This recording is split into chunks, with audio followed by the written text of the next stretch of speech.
All right, we are recording now. This is Eberron Above the Fold. This is my actual play uh, podcast or video stream or whatever you want to call it, depending on how you happen to consume it. I have an awesome group of players here, and I'm going to have them all introduce themselves. But before I do that, because Rob often reminds me of this whenever I do a Gnomecast thing, I didn't actually introduce myself. So I am Jared Rasher. And I am now going to throw this over to Ange. Hi, I'm Ange Murray. I'm also part of Gnome Stew and do the Gnomecast and stuff. And I will be playing Hazel Summer Sour. Summer Sorrow. And we will find out more about, is that she, her? Is that her? Yes. All right. And we will find out more about her as soon as we get finished with introductions here. Bob, why don't you introduce your character and yourself? I am Bob Everson, and I am also affiliated with Gnome Stew. Wow. It's almost like there's a connection here. I am playing Kithra Broadfist, she, her, a dwarf with an attitude and apparently not enough sense to stay out of a fight. All right, PK. I'm PK Sullivan. I'm playing Mac Tiray, and I have to take my dog out because I think he's about to pee. Sorry. That's all right. John, why don't you introduce yourself and your character right now? Hi, I'm John Carney. I'm playing Traples Canatar, a gnome magician, a former assassin who wrote a tell-all book about his upbringing in the assassin lifestyle. And I'm not sure I'm supposed to follow the dog thing. If you didn't listen to our session 0 or our first episode, all of our intrepid adventurers here are working for a newspaper in Sharn in the Eberron setting. And they are working for the Daily Bridge and basically trying to cover the things in the lower wards that fall between the cracks of the bigger organizations. And our people are trying to make sure that all of the people in these neighborhoods have a voice. And when we last left our heroes, Kithra had just gotten roundly pummeled by a very large and intimidating animated washing machine. And everyone was just about ready to go looking for someone that could provide them with some help. Before we jump back in on that action, we are going to check in with Ange and get a few more bits of information about her character. So first off, could you give us one connection that you have to someone that is already in the party?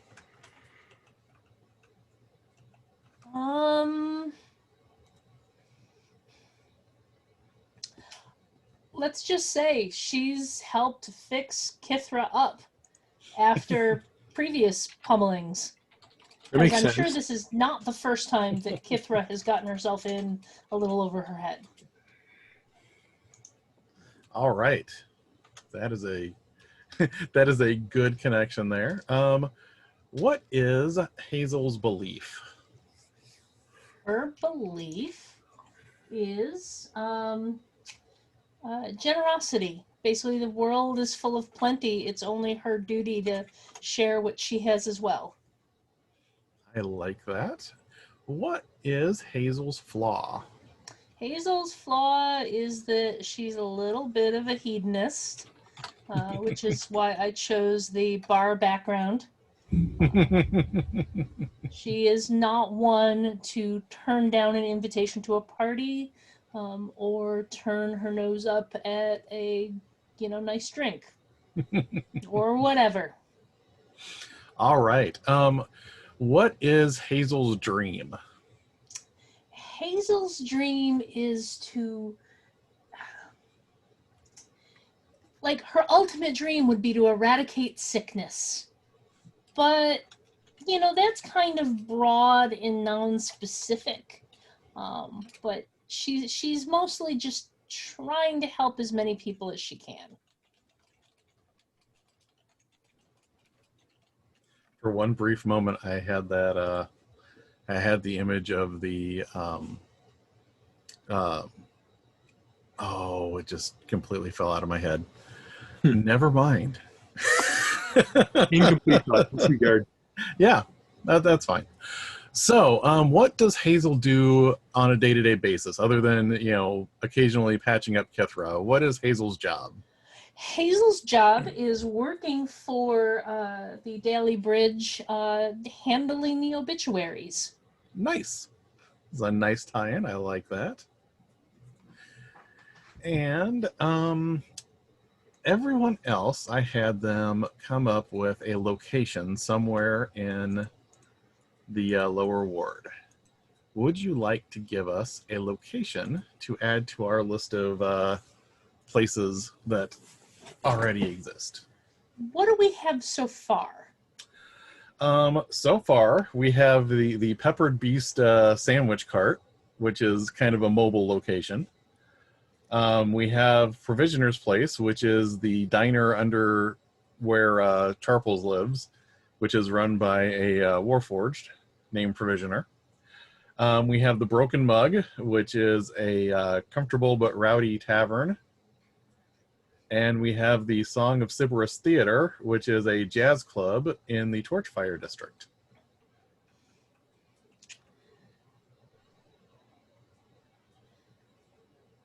How about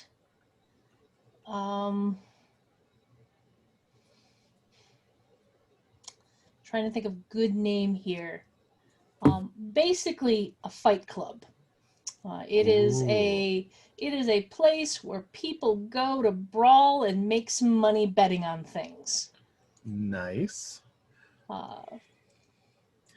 Let's see. You do have a waterfront district. Would that be close to that area? Sure.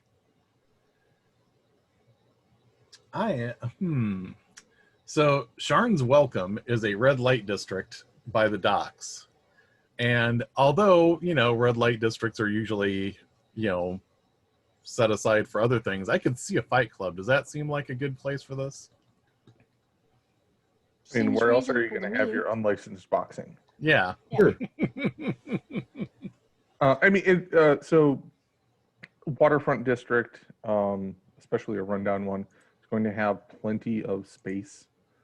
This might also be something of a mobile location, just to avoid the law, is my sort of thought. It would probably be the sort of thing that moves empty warehouse to empty warehouse. Shame there isn't water, like a river, that it could go like back and forth, up and down, or so that you could have like a mobile, like literal mobile. The brawl barge.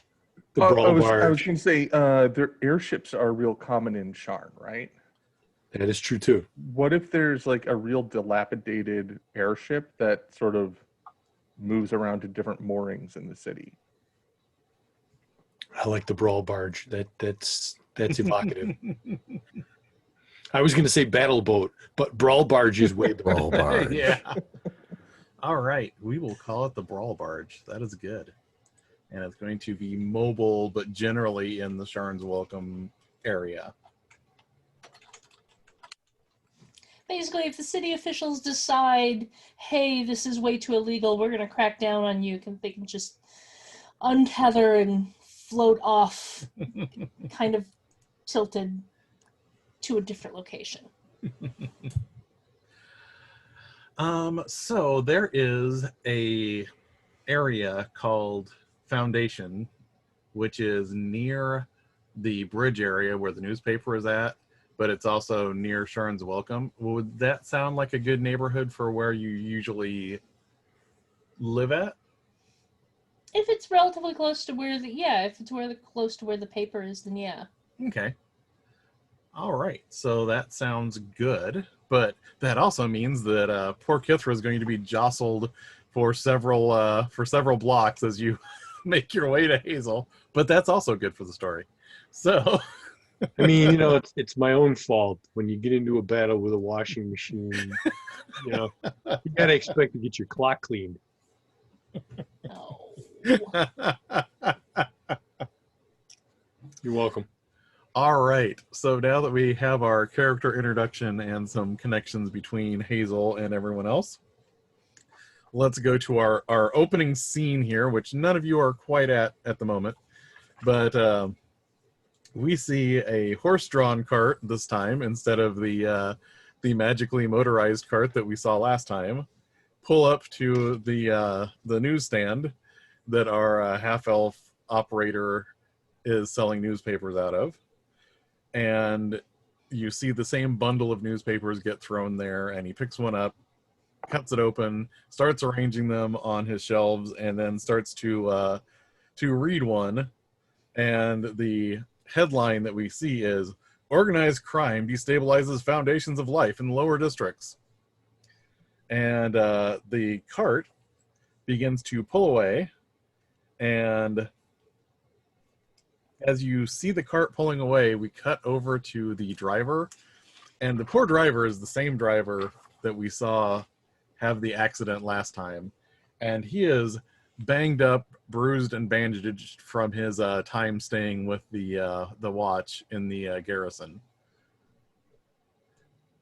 So now we're going to cut back to the aftermath of our fight. We just had our group help a warforged that was suffering from some sort of malady leave the city so that they are not affected by all of the ambient magics of Sharn, because the more he was exposed to magic, the more progressive this malady was going to become. He worked for the lightning rail, but our group of newspaper people helped him find a job at a farm outside of Sharn so that he will be exposed to less magic as his malady has a chance to heal. Unfortunately, at this point in time, a giant animated washing machine attacked our intrepid reporters and reporter adjacent people. And while everyone kind of valiantly jumped in here, and Mac was jumping on the thing's back trying to pry it open with a dagger, Kithra took the brunt of the fight, but also managed to deal a lethal blow with her axe that caused it to bleed out all of its detergent onto the ground. Kithra, who is badly injured, is currently unconscious, and Mac and Charples are going to be taking Kithra to find an associate of theirs who is able to patch people up. So, as we established a few minutes ago, this is about 5 blocks away from where Hazel is at. So all of you are kind of moving through the streets, and you helped your Warforged friend fairly early in the morning. People are getting up and starting to actually go about their rounds today, so the streets are getting a little bit busier as you are carrying poor Kithra unconscious through the streets. And you arrive in the Foundation neighborhood at Hazel's apartment, and you are kind of catty corner from the bridge district where your work is at. What would all of you like to do now that you are here at the front door of Hazel's apartment? Oh, sit down. Because, I mean, no offense, Charples, but I can't imagine the two of us would be able to work very well together, carrying a dwarf that probably has a few stone on you in weight. So I can't imagine that you were doing much of the lifting on this, and probably just carried a dwarf the better part of a half mile. The worst part is about carrying a dwarf is that there is not a not stinky end. Oh, I was gonna say Just- I'll have you know my hygiene is quite good. Plus washing machine. I mean, the hard thing. I mean, you look at a dwarf and you're like, oh, they're not that big. They're solid though. They're thick. That They're is just true. they're Absolute unit. heavy. They're Thick with dense. C's. They are. It's just they're thick at THICC. Like it's there's a lot of dwarf in a small package. Well, yeah, it definitely unpleasant, and I'm very tired. So once we get him there, I'll probably not unceremoniously ditch her, but I think knocking would be appropriate. All right. So Hazel, you hear this knock at your apartment door. What do you do? Go away, I'm sleeping.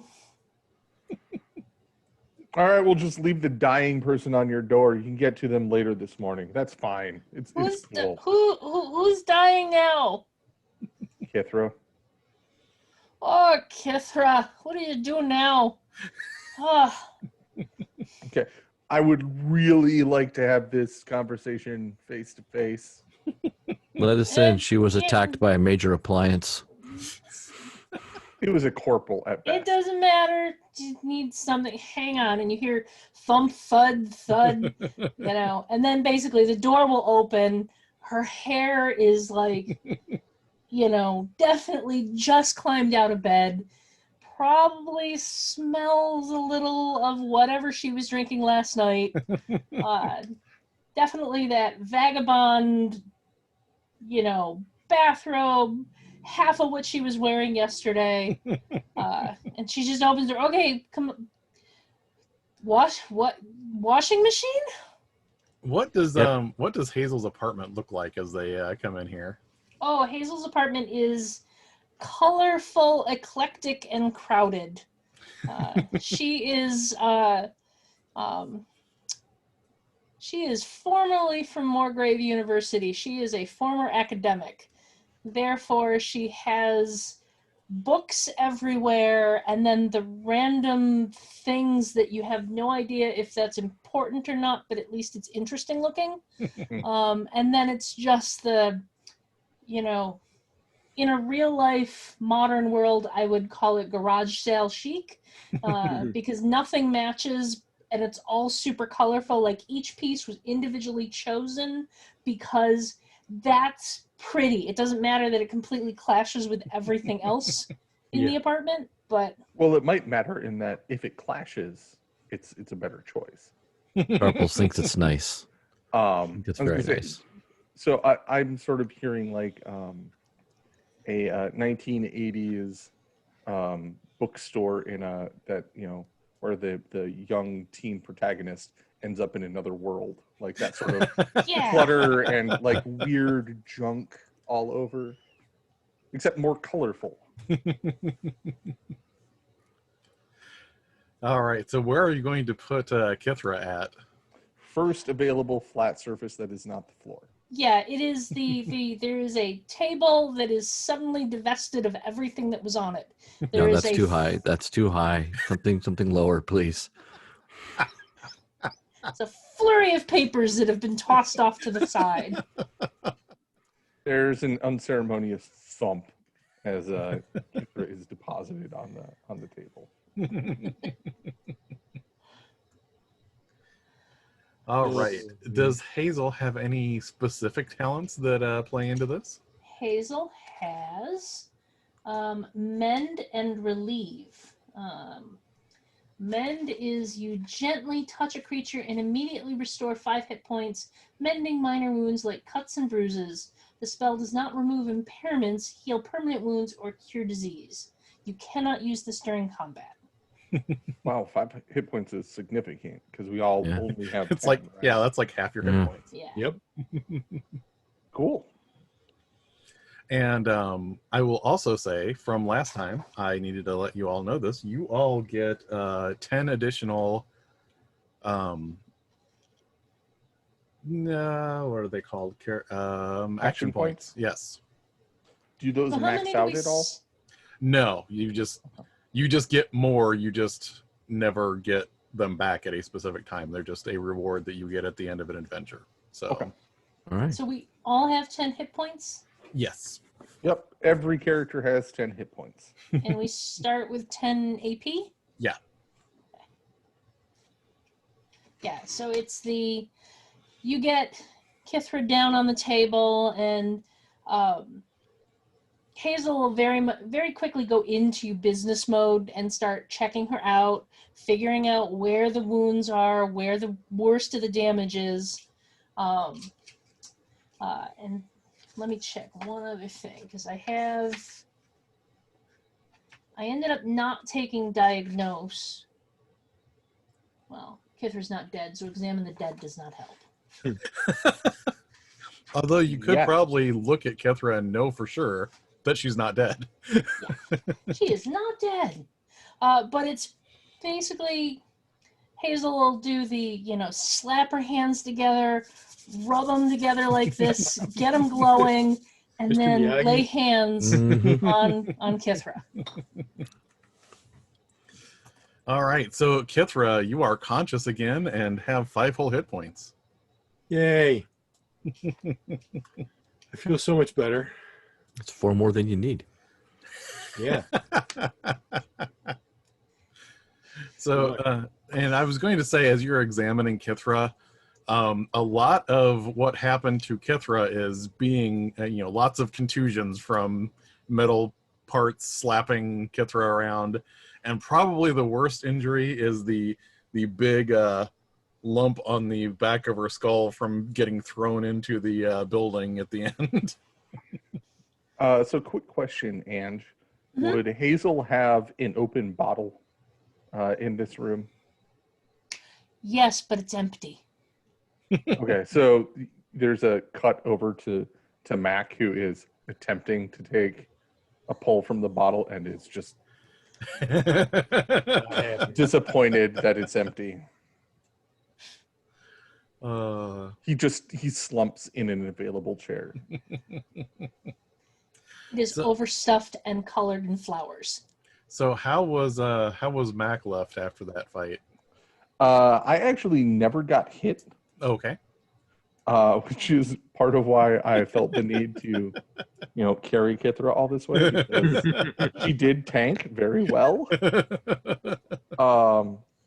Yeah, I think only a couple of attacks came my way, and Yeah. you did not roll well. No. That's a signature of my GMing style, is not rolling well. All right, so Kithra, now that you're awake, what do you say to your companions and to Hazel? Is it dead? More than you. Yep. Don't know how to Right. spin this, but you were victorious over the washing machine. They didn't bring it with them, so I assume it's dead. I mean, there's a whole philosophical discussion there as to whether it was really alive, but we can get into that another time. Well, the important thing is no one got hurt, right? I didn't get hurt. Did I think anybody that's else pretty get hurt? important. No one else Kithra? got hurt. All right, so the important thing is no one got hurt. Kithra, you count as a person. Yeah, but you already fixed me. A little bit. You need to take it a little easy today. That lump on the back of your head's going to take a little bit of time to heal on its own. What lump? Ah, Ow. yes, I need that an one. ale. Where's the ale? Yeah, I and at, hand Kithra the empty bottle. at this point, you may have forgotten it at the point of stress when you slammed into the building, but when you touch the back of your head, you vividly remember now flying through the air and Oh, yeah. slamming into the side of the building. Dwarves are Hazel not will generally toss an the- airborne people. She'll toss the empty bottle into the equivalent of a recycling bin, which will clank with the other bottles. And then she will go over to a cabinet, open it up, pull out 2 very different bottles. I have no idea what they are. Hand one to Kithra and hand one to Mac. Cheers. Charples, what are you doing at this point? And I glare disapprovingly at the whole affair. Hey, it's I'm sorry, mid-morning. don't mean to be It's rude. too early for this. I I'm don't not drink on the till, I clock, don't drink man. till Listen, lunchtime. If you, I think it's fair to start drinking after your first big fight of the day. That's When someone almost dies, you can have a round. yeah. You're certainly entitled to whatever libations you feel You necessary. hear that? You hear that chiming? It's 8 o'clock. Spoken like a true dwarf. And I mean, technically, if you've been up all night, it's not too early because it's still the same night as before. I feel like Hazel's used this logic before. Pretty sure that's how Hazel and I first got to know each other. So here's a question. Are you going to go into work today? I am, absolutely. There's articles to write. The news doesn't stop just because we're day drinking. So Morning drinking. Thank you very much. why were you attacked by a washing machine? It's a very good question. You got too close. Okay, yes, but how many beehives have we kicked in the last 24 hours? All of them? At least 4 that I remember. Yeah, I'm having a hard time narrowing down which one would have Yeah. tried killing us with an animated appliance. Did you guys make an enemy? No, Probably no, more no. than probably more. Yeah, yes. Not Anne. Not more than no. 2. Not It's Anne. many. I mean, we've got the protection racket going on. We've got whatever's going on with the Oromar clan. Yeah. Yeah. Oh, there's also the secret secret organization of militants that cleaned out the warehouse with the tech. So we got those paramilitary types probably. So Charples sits there and kind of ghostless for a second. Then he just grabs the bottle out of Kithra's hand and starts drinking. You're right. You're right. It's definitely time. Yeah. So once you've all had a good strong belt there, are you going to check in with your editor? Absolutely. I want to head back. I want to get back to the newsroom as quickly as we can. Hazel's gonna run a comb through her hair, get dressed behind, the folding panel thing that's, divides her room into different sections, get some semblance of respectable. And she is sticking close to these guys. All right. And you are familiar because you have written several obituaries for the paper. So as you all head to the Daily Bridge, this is a familiar sight to you. Walking into the paper, you smell like the warmth and oil and the smell of ink as it wafts up from downstairs in the humming printing press that exists down there. And you hear from the far side of the office when all of you enter the voice of Toskwall, your editor-in-chief. Is that Mac and Charples? It's not mac and cheese. You are extremely funny. I am laughing very, very uproariously on the inside where you'll never see it. Come on into the office. I'm going to grab a piece of candy off someone's desk before I go in there. Maybe 2 if I can get away with it. Mac doesn't bother. He saunters in and will sort of slide into one of the chairs.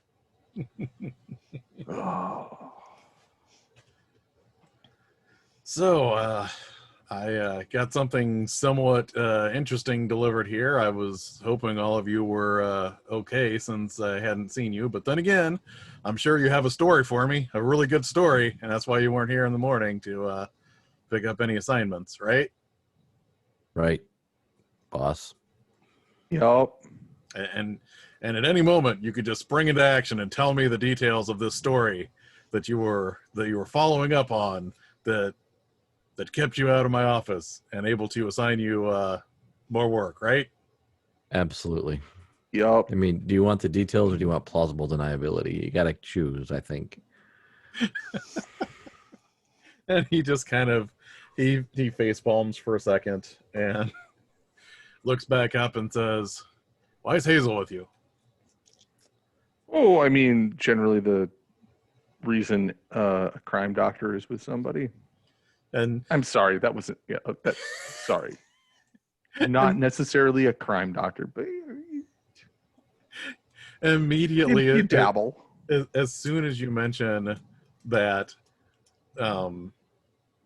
Tosk looks around to see how Kithra's doing, as if Tosk knows that if anyone in the group is likely to get injured first, it is Kithra.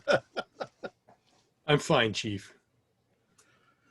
Okay, that's good. And you kept my wordsmiths here from getting anything broken, That was the plan.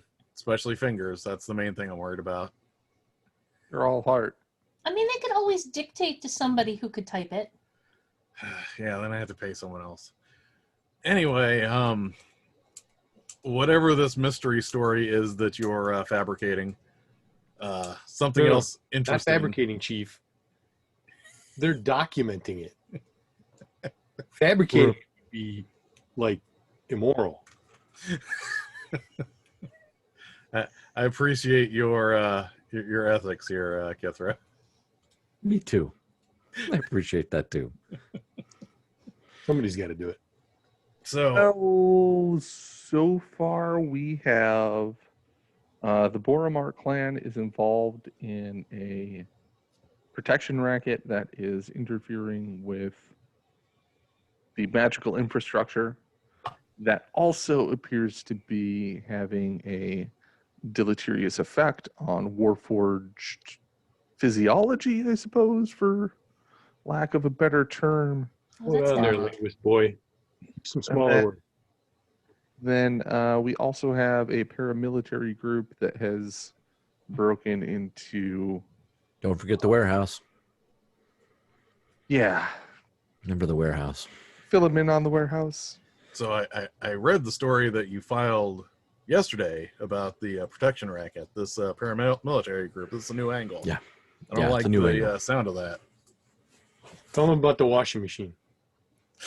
What Yeah, about the Kithra got her washing ass machine? kicked by a washing machine. Clock cleaned. Clock right. cleaned. Yeah. You hit for the cycle, as it were. You- I think You don't put a clock in a washing machine, Kithra. That's By the cycle. do it once. and then it ends up very much like Kithra. I retract my objection. This I is mean- actually a fairly accurate analogy. Analogy. I do You know- recommend adding fabric softener. So I've never seen an ambulatory washing machine before, much less one of violent intent. And I'm thinking maybe warehouse technology that causes bad things to happen and all of a sudden a malevolent major appliance. Seems like these might be related activities. Well, I'm assuming. What do if, I know? I'm I just a concur. reporter.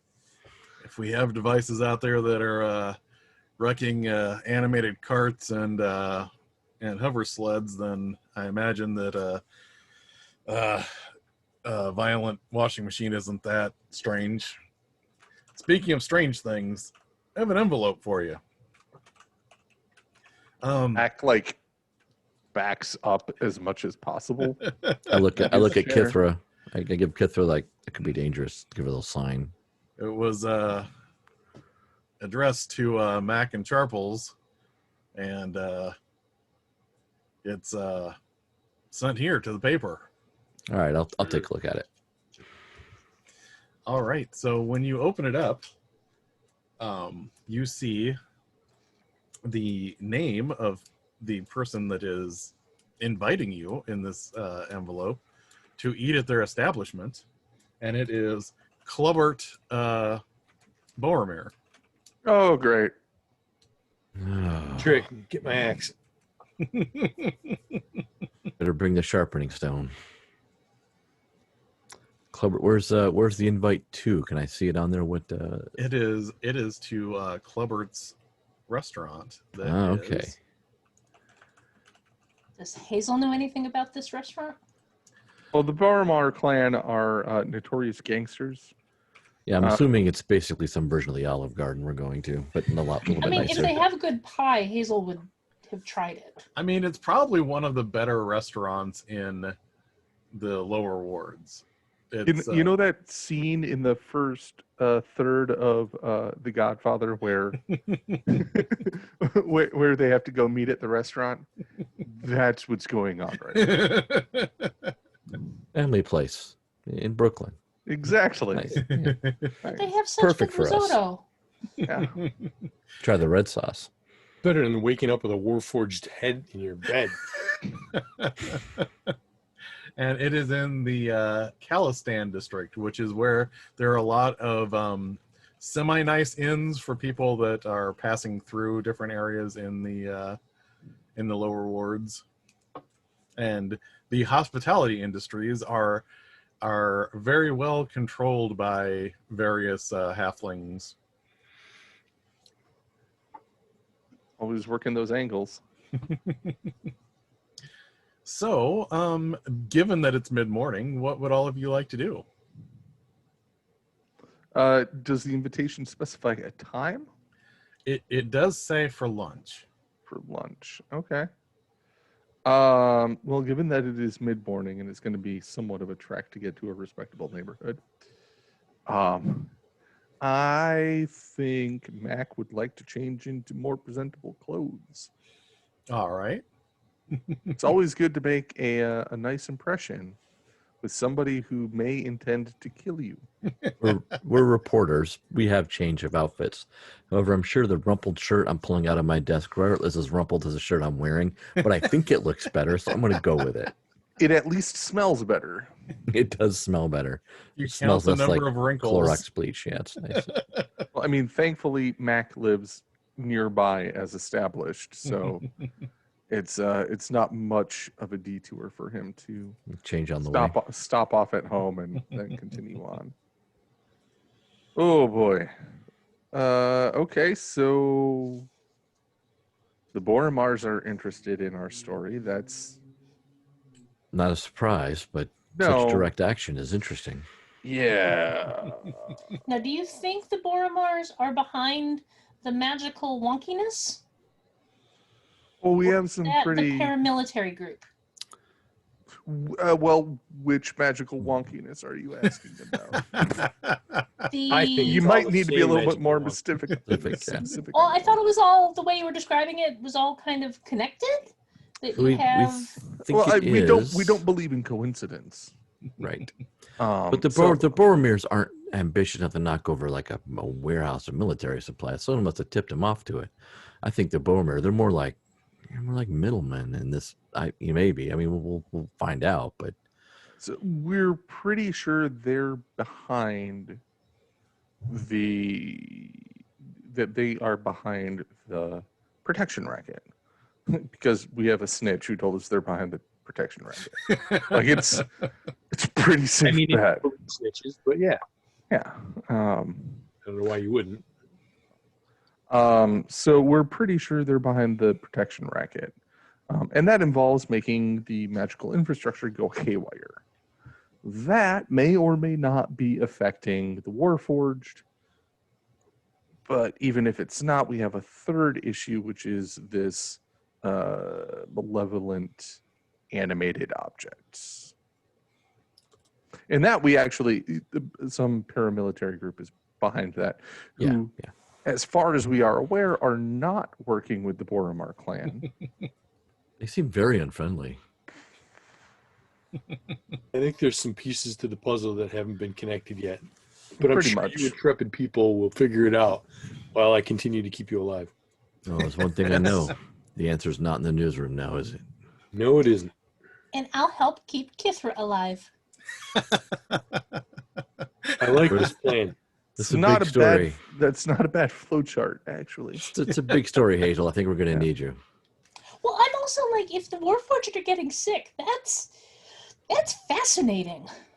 That's just it's not very good for them, but it's absolutely fascinating because generally speaking, they're not affected by anything like people are affected. So they don't get colds, they don't get the flu, they don't get anything like that. So something that is making the Warforged sick, that deserves investigation.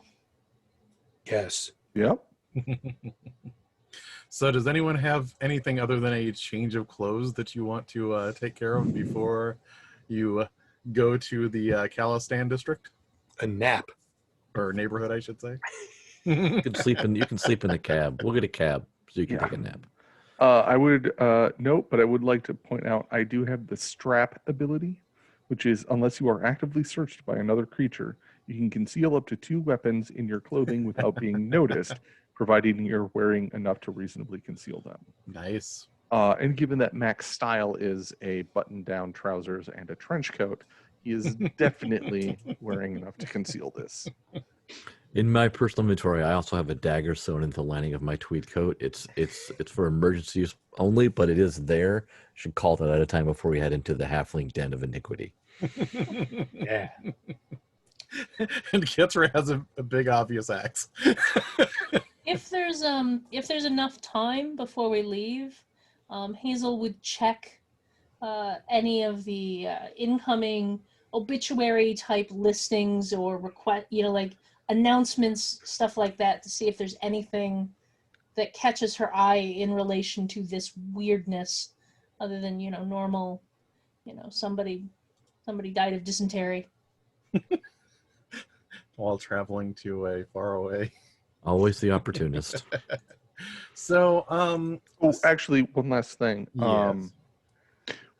This note that we got, Mm-hmm. was it a handwritten note? Yes. In very nice handwriting. Awesome. I am going to just bring my pen near it and sort of like tap at the paper briefly. It's a thing. Don't worry about it. Hazel, why don't you kick us off with the first D20 roll of the night? We'll see how well you can do a quick scan of all of these. Did the D20 out and it kind of rolled behind things on the desk. I got a 6. All right. I'm going to say that you find some stuff that looks interesting, but if you start trying to dig into all of the related files that are related to this particular, set of papers that you found, you might end up being late for this luncheon. Yeah, no, she'll set it aside in a pile to go through later. All right.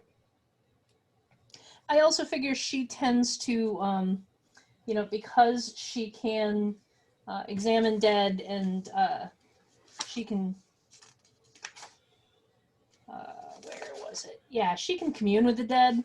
So there's been a few times where she's like helped people out when, like somebody in the family is dead. She'll go and help them figure out what happened to them, or where they hid their stash of stuff that the family now needs. Where are the insurance type of thing. papers? Yeah. All right. So if all of you are ready to head out, you once you get into this neighborhood, you notice that the building, as indicated, is not halfling sized, which is not overly strange because working in the hospitality industry, halflings often build their businesses to accommodate larger species of people. But it does look it's a very nice establishment. I mean, Calistan is one of the nicer areas in the lower wards to begin with, and it's a fairly nice place. That is why I wanted to change clothes so I could put on a clean shirt, an actual tie, and a jacket that is a little less trench coaty. So as you get to the door, Mac, what do you say as you see the maitre d' standing there by the front? All right. Would there be any reason why I would know the maitre d's name? Have you ever had any reason to be in this restaurant before? In this restaurant, I think I would probably avoid, given my unfortunate habit of exposing corruption. All right, just checking. So Mac's going to be very polite. Can I Good get afternoon. you a table? I believe so. We received an invitation from Mr. Boromir. Oh, do you what is the name? Tiray and Charples. Sorry, Tiray and Canatar. And guests. We do have a table set up for you, and he indicates over in the corner. And a lot of the inside of this place has very they're all magical, but all the lighting in here kind of flickers like candles. And there's basically there's globes that have this flickering light contained in them that hovers right above all of the tables at this comfortable air, height where it's not quite getting in your eye line here. And the maitre d' looks at Kithra and says, I'm very sorry, but you'll have to check your axe. I'm sorry, what? You'll have to check your axe. Looks fine to me right where it is. I mean, Back that axe up. We'll give you a ticket for it. It'll be right here. Did you get a lot of axes? Are you going to get confused? I mean, the ticket's nice, but we're not tipping. I mean, we get enough people that have axes. It happens. You want to give you the axe. We would like to hold the axe so that it's not in anyone's way while you're dining, so that you can fully relax and enjoy the ambiance and relax. If it'll make you feel better, I'll let you hold my axe for a while. It's not going to make me very relaxed. All right. And they fill out the ticket and affix it to the axe and set it behind the counter and give you the paper. You'll be re-axed soon enough, Kithra. Look very longingly at my axe. Just present this ticket if I'm up here or whoever's manning the front here. And in the meantime, please seat, and I will let your host know that you are here. I'm gonna need a booster seat probably. Oh, I don't know. I mean, Charples, this is a halfling That's fair. They might have little. I think tables, right? I think that you'll find the seating is that's suitable for one of your stature. That's a good point. If anything, they might have to put a pillow on the floor for me. When you get over to the booth, you notice that there are what look like little levers that have notches, and you can raise and lower the different seats. There's almost like it's not always perfect, but it's like all the way down is kind of halfling and gnome. Like one step up is probably more dwarf height, and then kind of pulling all the way up. Does it make a noise when you do that? Like definitely like clicks. a ratchety noise. Yeah. Hang on to that thought. I spend the first couple of minutes cycling through each layer of bringing myself up and down, looking for that perfect spot where I can see everybody at the table, look over at my axe. And you notice that the globe that is hovering above the table is trying to adjust to where you're at. So every time you change the seating, the globe goes up and down. I hope the food's better than their magic. I'll look at the globe and mutter, try and keep up with you.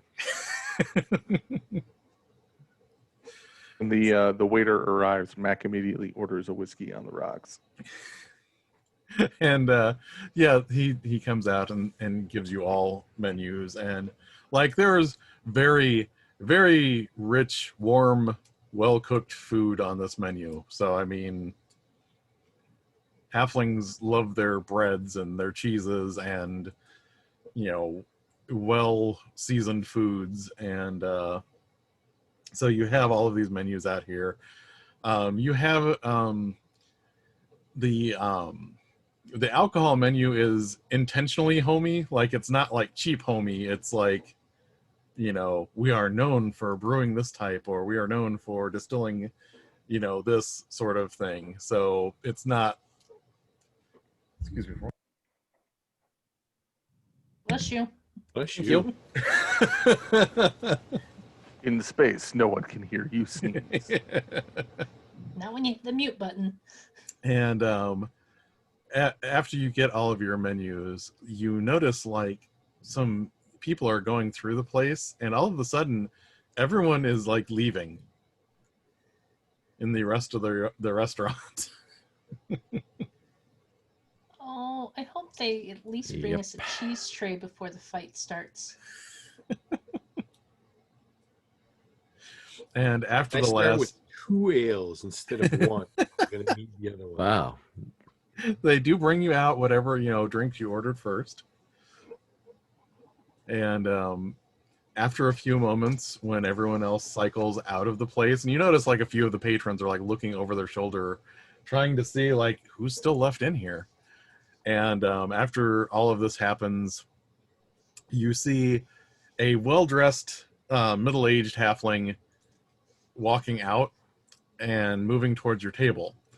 And you notice he has on either side of him 2 clawfoot. So basically, clawfoot is what halflings refer to raptors as. And Oh. these are Of course. His pets. Now, are they Jurassic Park velociraptors or real velociraptors? They are, I believe the clawfoot is just medium sized, so that halflings can ride on them. Okay, so it is a Utah raptor. Yeah. Yeah. Yeah. Okay. Not a double click raptor. So these 2, but they come out doing the whole like kind of darting around looking and following him. And he pulls up a chair and he says, "We can dispense with formalities. You can call me Clubbert. I'm very pleased to meet you. I hope you enjoy the food that we're bringing out to you." I have to call you Clubbert? I mean, you don't have to. I'm just extending the courtesy of calling I me mean- Clubbert. Kithra, Making sure. if that's his name, you should use his name. Clubbert, come on. Don't make fun of a man's name. Not. Make fun of his pets instead. It's fine. Oh dear. And he's like, this is Daisy, and this is Rose. And the 2 kind of trill a little bit as he says this. My cousin Go sent over them to there. me from the my cousin still owns some land out in the plains, and sent me a couple of these just to remind me of the old country. Mhm. So Are we're they doing easy lunch. to domesticate? For a halfling. Okay. Well, there you go. I wasn't aware that you were so such a people devoted to husbandry. And you hear like one of them like, and it like just loudly pierces your ears, and Clover looks over at her and says, "Rose, Rose." Now, is it the same one that he called Rose before? Yeah. Okay. Just Wow. Impressive.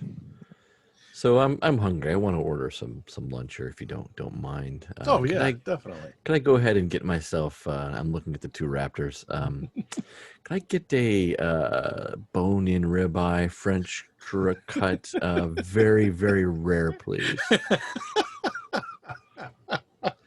and a very Now sharp knife. you made it awkward and took my order. And that's what Mac was. I was Yeah. actually planning on Why don't- ordering Why don't you try the veal? the rarest cut of meat that he could, because Mac does not strike me as the sort of vegetables person, or even even bread, really. Like, he's a shifter. He's a meat Yeah. eater. So Charples is ordering this to kind of poke at the raptors. Mac is ordering this because he's Mac. Yep. What are Kithra and Hazel planning on ordering here? Bread and cheese tray, because they have them, and ravioli or something along those lines. Some sort of filled pasta dish. Oh yeah, they have, and Clobert says we have an excellent cheese stuffed ravioli. Do you like white sauce or red sauce more? Let's go with the white sauce today. This is a good choice. And you like pepper on that, right? Oh, yes, please. Oh, that's great. I knew I liked you when I saw you walk in.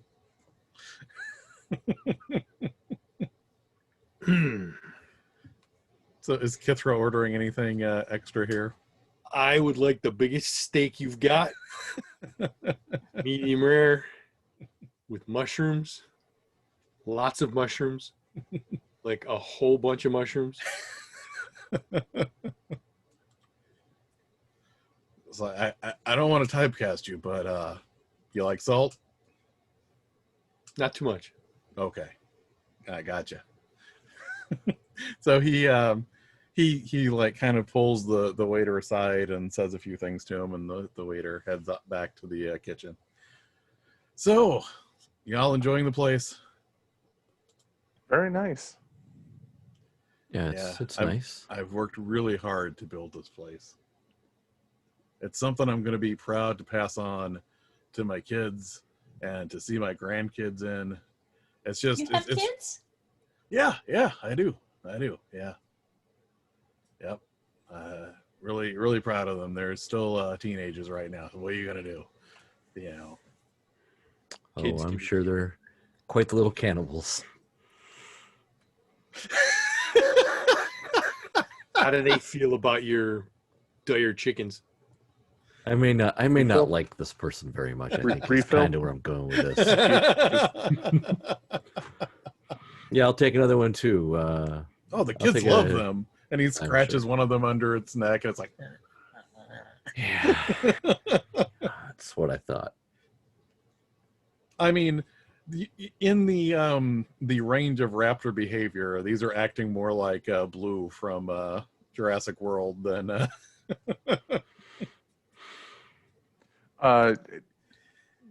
Just out of curiosity, Jared, did you read a lot of expanded universe Star Wars stuff back in the 90s? Oh, yeah. Okay, because I'm getting a very Talon Card vibe off of this guy. Like, he has 2 exotic pets that are apex predators. He's a gangster who is uncommonly polite and well-mannered. So, y'all work for a newspaper. You got any questions for me? Yeah, why are we here? Because I wanted to provide you with answers. Okay, so honestly, yeah, my first question is, why even mess with the infrastructure of the city? It's a bad caper. The protection, right? You can't have protection if you're putting the businesses out of business. You know that. That's bad for business. I'm Bad gonna for your restaurant. I point to the globe. I mean, seriously, all this goes away. What are you doing? I'm gonna let you in on a little secret. My nephew is an idiot. He's not the one that. Oh, he is an idiot. Yeah. Yeah, He is. okay. He is. I mean, we kinda Also, knew that already. straight up coward. I don't Hearing mean to. someone else confirm Just like that he for- spilled those beans quick. Yeah. Yeah. I know. And I'm not confirming anything. I'm just letting you know. You can draw whatever conclusions you want to from knowing that my nephew is an idiot. Yes. As it turns out, we were trying to give him some more leeway getting into the family business. We gave him some operating capital, and he found some kind of arms dealer and decided to try and work up this thing. He didn't get quite the approvals that he needed to for it. I mean, I'm not saying we couldn't have found a use for some of these things. I'm saying we would have been smarter about the use we came up with for them. That's fair. I will give him this. a hell of an actor. He had me convinced he was nothing but a low level spotter. Well, I mean, if he's good at anything, he's good at worming his way out of being in trouble. I could see that. So basically, I just wanted to impart to all of you that I've got a lot of friends that are Warforged. I hire a lot of Warforged. I have the utmost respect for various veterans of foreign wars, and I don't want to see anything bad happening to any Warforged that I know. So I wanted to impart this to you because I want you to know that if I had understood that any of these devices could have caused undue issues with Warforged, I wouldn't have let them be employed near them. Oh, I understand. Some of your best friends are Warforged. Yeah. I get you. That's fine. I get it. Yeah. It's very magnanimous of you. Also, leaving aside the fact that, severely incapacitating a portion of the population that, is often known for doing the manual labor of the very businesses you are, who make up your clientele, would not have good long-term implications. You're a very shrewd man. I have been around the block a few times. Oh, yeah. And about this time, like, the stakes come out, especially the earlier ones that are not, that have been, like, shown fire and then flipped over. A skilled physician could bring this thing. Don't get any ideas, Hazel. Oh, but I mean, I could ask it questions. You certainly, that's how you know the steak is ready. I like to think that there's a potato, like just a baked potato on my plate, and I offer it to Kithra. Potato. Yeah. And Mac prefers his carbs to be in liquid form. I don't blame you. and both of the raptors start trilling like very deep in their throats, and he's like, Rose, Daisy, stop I it. cast magic tricks to augment the smell of the steak to make it even Hazel- more appealing. Hazel is giving Charples a look. Charples is not acknowledging that look. And Hazel, you see, like, these raptors' nostrils are like flaring.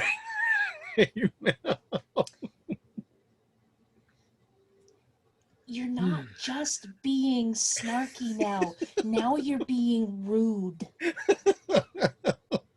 You're teasing them, and that's just uncalled for. If you don't share the steak with them, I'm gonna have to just share your steak with them, Charples. Oh, I'm going to. I have every intention of sharing this steak with them.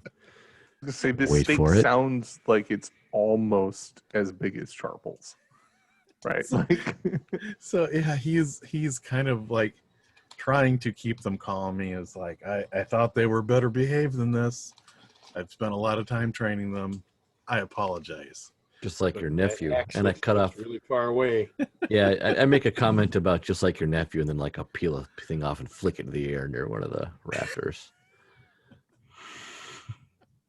So I'm gonna say, give Can me I a just- D20 can I just roll get just the to see bottle? how this turns out. just the Yeah, just let's the do bottle, that. Thank you. How about a 14? Better than Charples deserves. So you fling it over there, and the raptor just like pounces on the meat, but does not, take any extra time to grab any extra steaks on the way. I'm making a point, and I'm seeing if he's going to pick up on it. As I make the joke about the nephew and show just how little control he has over his animals, I'm seeing if he can pick up what I'm laying down. Yeah, and Hazel's just saying he's just an asshole to pets. That's not true. So I love my editor. So, I realize I've had some setbacks with the things that I want to do in this neighborhood. I have sent my nephew to go learn a more a trade more suited to his talents.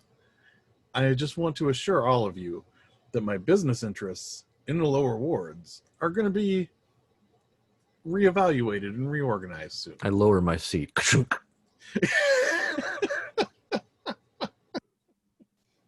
Okay. Well, that's good. And the globe readjusts again. And then we start to talk again. I raise my seat up again. Sorry, I'm just new to me. Sorry, I don't. Charples, and like Mac lays a very firm hand on his shoulder. What? So, if I'm understanding you correctly, Clubbert, what you're saying is we can expect that the disruptions to the city infrastructure and the Warforged personnel in the lower wards will not be continuing anymore. That is correct. That is absolutely correct. Or at the very least, I will tell you, no one that works for any of my family or my family's businesses will have anything to do with those disruptions. That said, you may want to track down this person that's selling these things. We were trying to track him down just because, hey, probably not bad knowing where you can go for a reliable sale. We've been having a hard time. Seems like they only want to sell to people that are incautious about their buying habits. I was going to say politically motivated, but I can see what you mean. One last question. Among the items that your nephew procured and employed, was there a magical device that could animate objects with violent intent? All I really saw were the disruptive devices. I didn't actually see anything that would reorient what something naturally does. Although there is one other thing. You know those big plates they were starting to use during the end of the war? The ones that if cavalry got too close to them would just like go boom. Mm-hmm. Oh.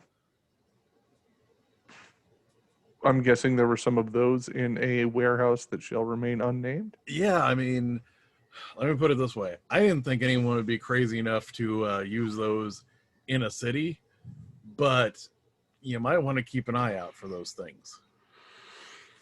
Sure. What is who are we looking for? I need a name. I need a place. I need a time.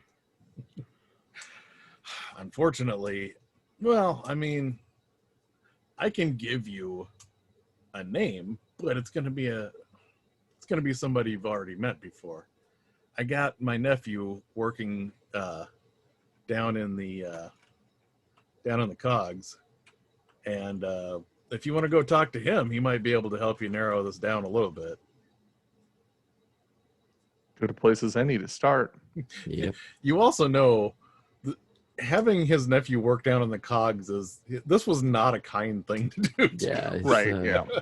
Paying penance. I'm a little surprised the nephew's still alive. I was thinking the same thing. Given enough time in the cogs, that might be rectified. I Sure. wonder if he has all his fingers. Yeah. Probably not. Well, yeah, that seems as good a place as any to start. Thank you. You've been most generous and a gracious host. Well, while I don't like people assuming things about the family, we are in the hospitality business. My compliments to your chef. Thank you. I will definitely let them know. Can I get a to-go bag for this? Oh yeah, sure. And Daisy is like sniffing charples right now. Oh, I'll slice off one of that thing and throw it over to the other raptor so we'll both get one. So, is there anything else you would like to accomplish at dinner, or are you ready to wrap things up here? I push the plate away and I don't eat meat. I get a bag. for Charple's steak. Yeah. This is a really good steak. We are not letting this go to waste. Fine, that's fine with me. So yes, you get a bag for Kithra and Charple's food, and is like, Miss anytime you need to talk to me, just check in with the maitre d' over there. Drop your names. I might be here. I might be able to help. Since Charples Thank didn't you. actually eat anything, Hazel hand him one of the rolls from the bread tray. Charples is almost done with his trade fair sapphire martini and is probably going to gnaw on that bread very welcomely. Yeah. As we say goodbye, I'm presuming that there's a handshake offered. Oh yeah. And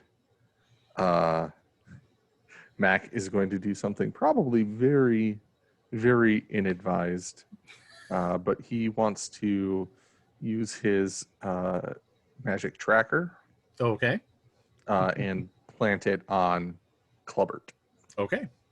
So sort of like a handshake. Either if it's just a strictly at arm's length thing, try to like get it inside of his shirt cuff, the cuff of his sleeve, or if it's a little bit closer, like clap him on the back. Yeah. Okay. Does the ability say anything about when you plant it? A pair of devices that allows you to track something. The kit includes a magical tag the size of a tiny bead that is sticky and can be applied to most surfaces. The tracker is linked to a magic compass that shows the direction the tag is in.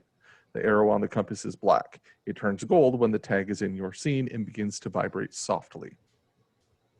Okay. I'm going to say he's been friendly enough. He's not even thinking about this right now. So yeah, you can plant this without any problem.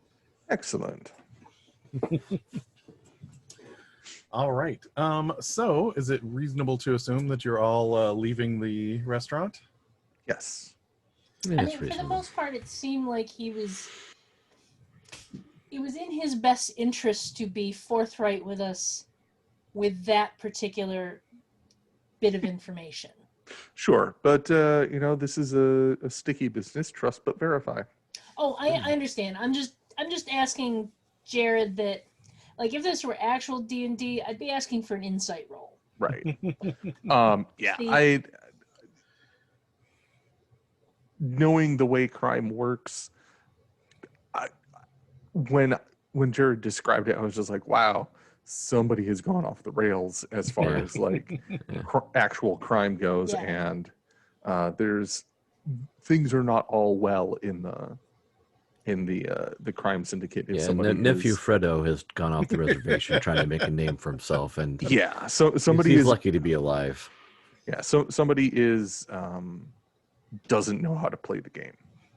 But that doesn't make what the Bromars do okay with me. No, it doesn't. But knowing that their leadership is aware of the situation and taking their own steps is reassuring, at least.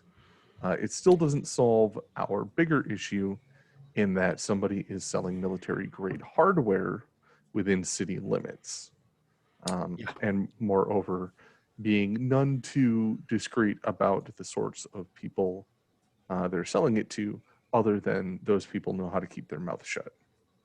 That seems to be the primary qualification for a client. And that brings me, I guess, as we walk out Dawkins Street, as we're having this conversation back and forth, that gives me one concern. Can we write about it? No, we can't write about the bigger thing. We can write about... God, I hate when I have to do this. We can write an article about how the Boromir clan has taken notice. Actually, I kind of want to fuck them. Let's see where this goes. Let's See where this goes. Let's write a story about how through the generosity of the Boromir clan, they have. Let's see how generous they are. We don't have to fuck them, but maybe a handy's good. We'll see how far we get here. I was gonna say we can write a story about how through the generosity and civic Motivated self-interest. Yeah, the civic mindedness of the leaders of the Boromir clan, the damages are being prepared in the city, and the city watch. It would be a great thing to write in our article that meeting we just had there, the Boromir clan offered to pay for the damage to the lightning room. That was very generous of them. Did you hear that? Yes. I remember hearing that. I'm quite That's- certain I heard that. I believe so. I think I believe heard he that. said this was being taken care of. I think we all heard that. We can assume, surely. Yes. Yeah, we'll see how Actually, this goes. wait. Was the lightning rail? Yeah, that was another one of the music boxes that caused that. Okay. The music boxes Okay. caused the caboose to break or something like that. If I Yep. remember. If Yeah, they we in can fact have cabooses. So before we transition to our next scene, do we want to take a quick mid-session break here? Sure. All right, I am going to go ahead and pause the recording, and we'll see everybody in 5 or 10. Sounds good. All Sounds right. good. All right, we're back from break, and our intrepid newspaper employees are just leaving the luncheon that they had with Clobert and discussing what they think about the things that they have heard about and where this might be leading. So as all of you are on the street, you hear a person around the corner, and they have kind of a crowd gathered around them, and they are giving this very impassioned speech. And this speech that they are very passionately making is essentially saying that it's unfortunate that the Treaty of Thronehold did not just allow all of the nations, the 5 nations, to just shut down all the Warforged, because they were made for war. And at some point in time, all of these Warforged that people trust, that they're letting around their children, that they're giving sensitive jobs to, they're made for war, and eventually something is just going to go wrong with them. And really, they need to amend the Treaty of Thronehold, because these aren't living things. They're just magical constructs that have been taught to think that they're alive. And this person is just really laying this on thick. And you notice they have a stack of books next to them that they are selling to people in the crowd. Oh, that's no boy. Actually, and Hazel's going to go over there and start going into the physiology of Warforged and how it is actually comparable to a living organic being's physiology and blah, blah, blah. Basically, she's going to info dump on this guy and interrupt his sales pitch. All right. I want to see how the crowd reacts to this. So give me a D20 roll, and let's see how this works out here. That is a 16. Okay. So yeah, Hazel, this guy is very energetic and very verbose. So basically, by virtue of the fact that he has a certain tone to his voice and he's loud and he's trying to make people think that he's one of them, he's getting a lot of people, crowded around him. But because you're using actual facts, it starts to erode this kind of web of just streaming words that he is throwing out to try and play on any populist vibes. And the crowd just starts to dissipate around him. She'd even throw in reference to some of the more common, I can't think of the name of any right now, but magical constructs that have become commonplace and are accepted as living beings, that type of thing. Mm-hmm. So, as you're talking about this, he looks at you and he goes,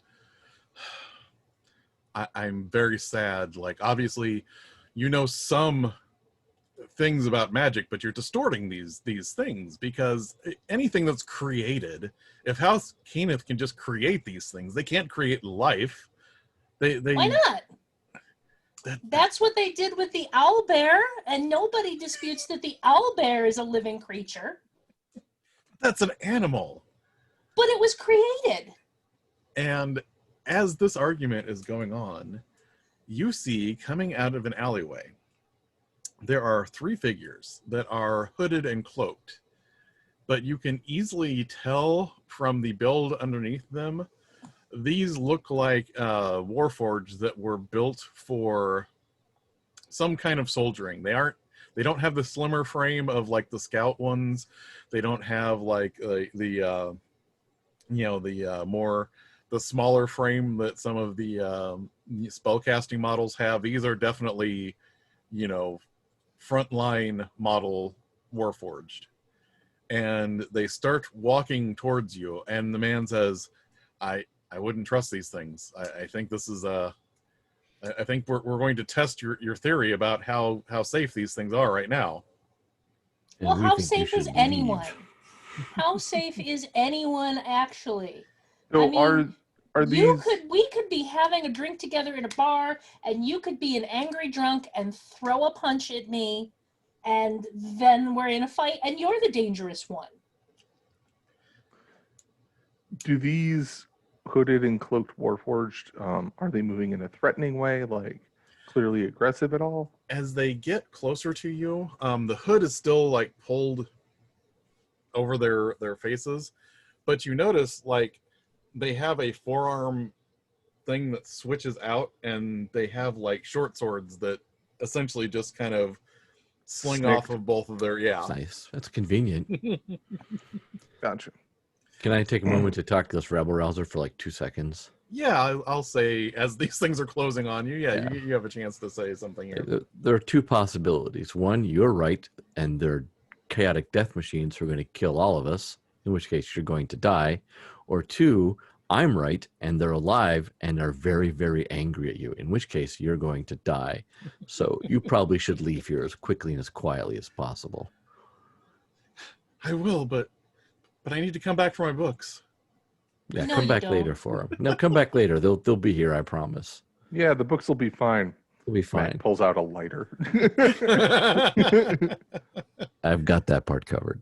So these No, warforged yeah, definitely Matt's look gonna- like they are going to do harm to you if they get within range. Yeah. And Mac is going to be like, okay, whoa. And the way this works in a situation like this in Quest is that since you are not surprised, all of you can go first. Okay. Let me see if I got anything in my bag of tricks. I probably Remember that warehouse full of bad guys stuff that was out in the world? Gets walking up to say hi. Yeah, that's entirely true. Okay.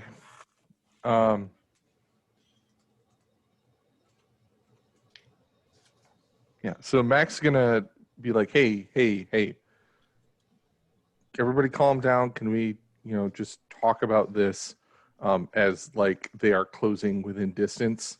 And then he wants, like, as soon as they are even like remotely in range, he wants to pull his sap and like drop the sap out of his shirt cuff and just like whack across one of their faces.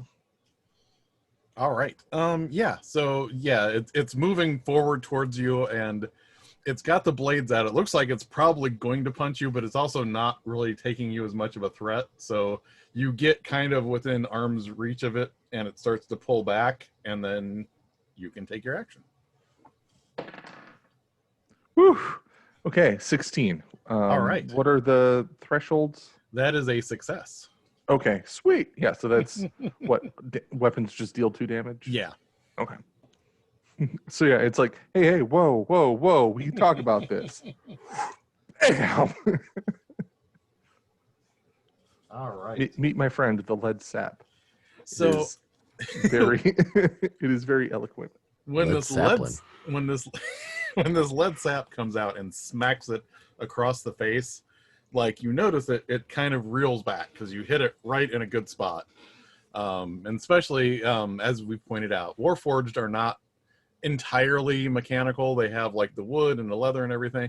So if you hit like that point where like the head is joined to the neck, like you really kind of wrench its head back, and its hood falls back. And what you notice that is very strange is its eyes are not lit up.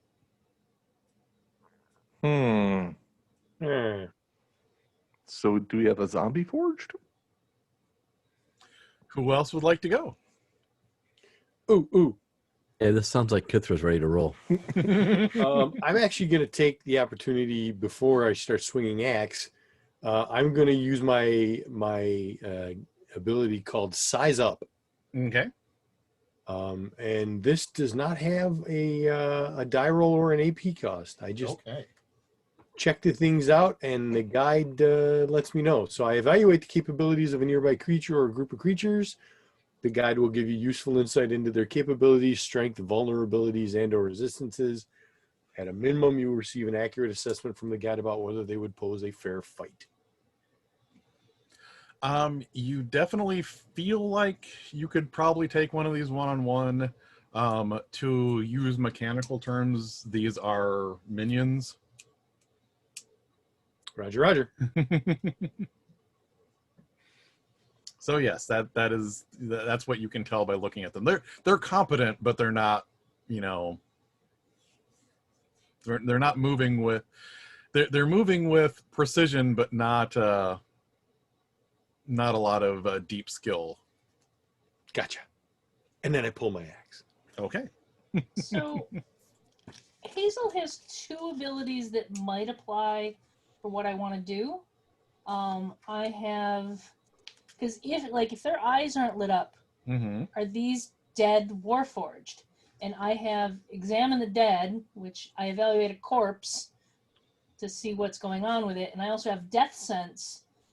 It's written to be more for spirits, but considering what these are, I think that might give me a feel for are these actually undead warforged? Are they just turned off? Are they just... What does the death sense thing read? Death sense. You naturally sense whether any remnants of the dead are nearby, but not their positions. It specifically says remnants of the dead spirit creatures. The guide will notify you when this sense is triggered. Okay. You can basically 1 AP. You can sense whether any sentient creatures have died nearby and how long ago they died. There's more on that, and then there's another bullet point. You extend your vision, allowing you to see spirit creatures who are invisible. This lasts until you leave the area. I am going to say your examine the dead. These you know enough about because you've studied especially the living, how the the various fluids pump through a warforged and help to animate it and everything. These do not appear to be living warforged. Okay. And I will say that to my compatriots. These are not living warforged. These are reanimated. They're zombie forged. Remote control. Maybe. Sharples, would you like to do anything?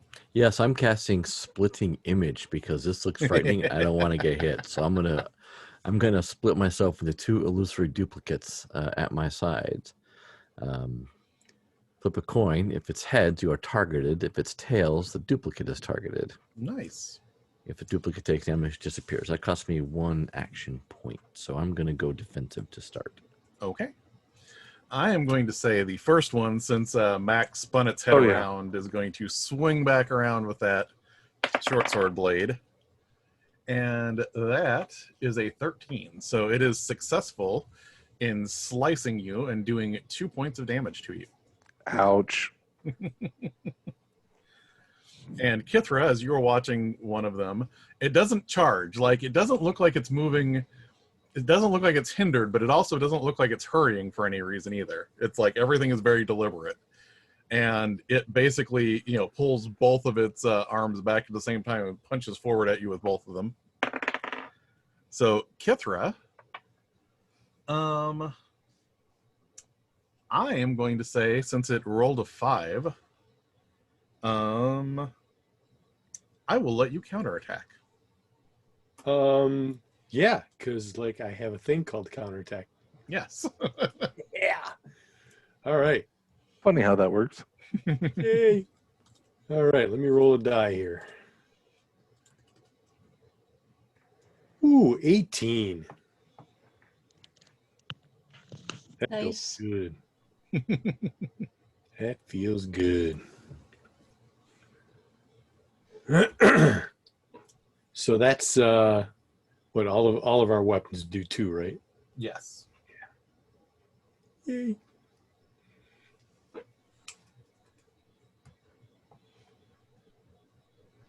Excuse me.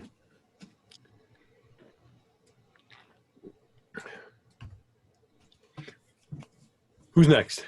All right. So you successfully did that. I'm gonna say, I mean, it'd be a shame not to test out Sharple's ability. So the third one is going to, and I kind of picture Hazel kind of standing back and evaluating them the way she was. So the third one is going to move up on Sharple's and just punch downward as hard as it can with one of those forearm short swords. So, wow, that one also fails. So we won't get to see what Sharple's Oh, good. ability does. But Sharples, you can, if you would like, do Actually, something. sneak attack once per round. When a nearby foe attacks a creature other than you, you may exploit their focus. You may immediately move behind them to perform one of the following actions. All right. Yeah. I'm going to spend one action point Okay. to incapacitate a commoner or minion by All touching right. their pressure points. They fall to the ground unconscious for the next 10 minutes or until they are harmed. So you walk over there, and what do you do to knock out a Warforged? So I imagine that Warforged have like a weak spot. It's generally pretty hard to hit that specific point because Warforged are generally pretty quick and tough. These are not. Yeah. So this is going to be like, let's actually, I'm since I have the sap out, I think I'm just gonna, just straight up sap it in the back of the head. Okay. Really just shake that, really shake its central core and give it a good whack. I imagine kind of like, since they are structured somewhat like a living humanoid. Well, they are living humanoids, but these ones aren't. That connection between what serves as its spine and its head is kind of a weak point there. So you sap it and its head snaps forward. But the unexpected thing is that since this is not a living Warforged, as soon as you do that, like the dried out connections just snap and the head rolls off of it. Oh, sorry, don't know my own strength. And the noise it makes is, it's not like snapping bone. It's like if you took like a bundle of twigs and broke them. It just mixed falls with forward. like shearing wire. Yeah. Smells like melted plastic in here now. It's you. So that is all of the zombie forged. So all of you may do something else if you would like. There are 2 left, and both of them have been damaged. Well, since it came at me, why don't I start this time? This round? All right. I'm sounds just good. going to pull up my reporter's pen and use it to channel a scintillate, which bolt of energy from my finger/pen, hitting for 2. All plus right. 0 Nice. if it hits.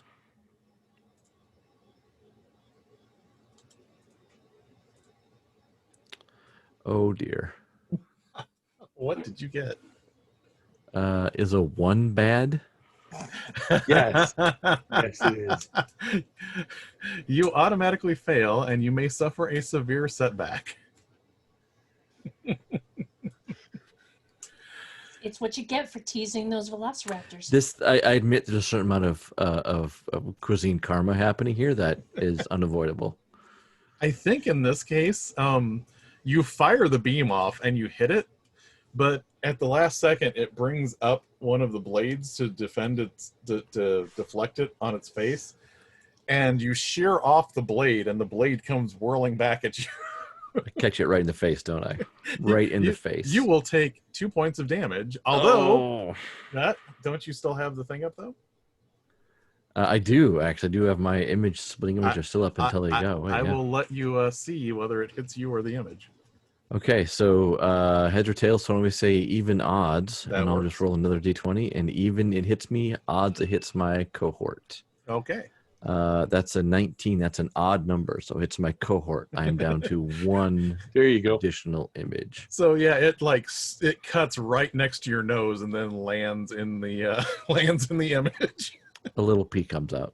A little bit. I if that had actually hit you, I don't know that I could fix that. So there is one left, or no, there's two left. Never mind, you didn't hit it. All right, there- I'm just gonna wail on one because you know, Okay. big axe. And I rolled a 20, so you can suck it, son. So I think this is one of those cases. If you are dealing damage, double it. Boo to the I think I destroy this thing. Oh yeah. Dead. I'm going to say, since you know these are dead, how spectacularly do you dismantle this thing? Oh, I think I'll pull the overhand and drop the axe down on top of it and just split the thing right in half. All right. I'm going to Dramatic. say, I'm going to give you an extra thing here because you could have killed it with regular damage. So I am going to say, when you split it in half, remember the little component that that your goblin contact showed you that was in Mhm. the other Warforged? One of those components comes rolling out of this Warforged. I knew it. Pretty sneaky, sis. So there is one of these left. And All right, Mac and Hazel have yet to. Hazel, you want a piece of this? So mechanics question. I don't Mhm. have any abilities that are geared towards fighting, but I could still You can still, technically fight. yeah, as long as you have a weapon, you can still roll a random. The main thing when people have fighting based things, for example, Charples can do a ranged, thing with their ability there. Kithra might have some things where what happens at each tier is a little bit different instead of the regular random range. Right. That's the only real thing that shifts with some of those abilities. No, then Hazel will move in, pulling out a knife, a Okay. very very sharp knife that might look like a scalpel, and try and attack it. Okay. And that is another 16. Nice. So how do you precisely cut this thing to shut it down? She would probably be aiming for some of the visible, like the back of the knees, something where there's a visible softer part, Okay. something along those lines. So you cut some of the basically there are like tubes that run throughout a Warforged that help keep everything flowing and keep it moving, and you cut one of those and it staggers forward and just collapses. Yeah, take that. Now, as all of this is going on, I'm going to roll a die myself to see if the fight has attracted any particular attention. So I am going to say this happens with enough time that you can decide what happens. You see a watch patrol coming around the corner. If you would like, you can still make it out of here without the watch patrol finding you, or you can stay and try and explain what's happened.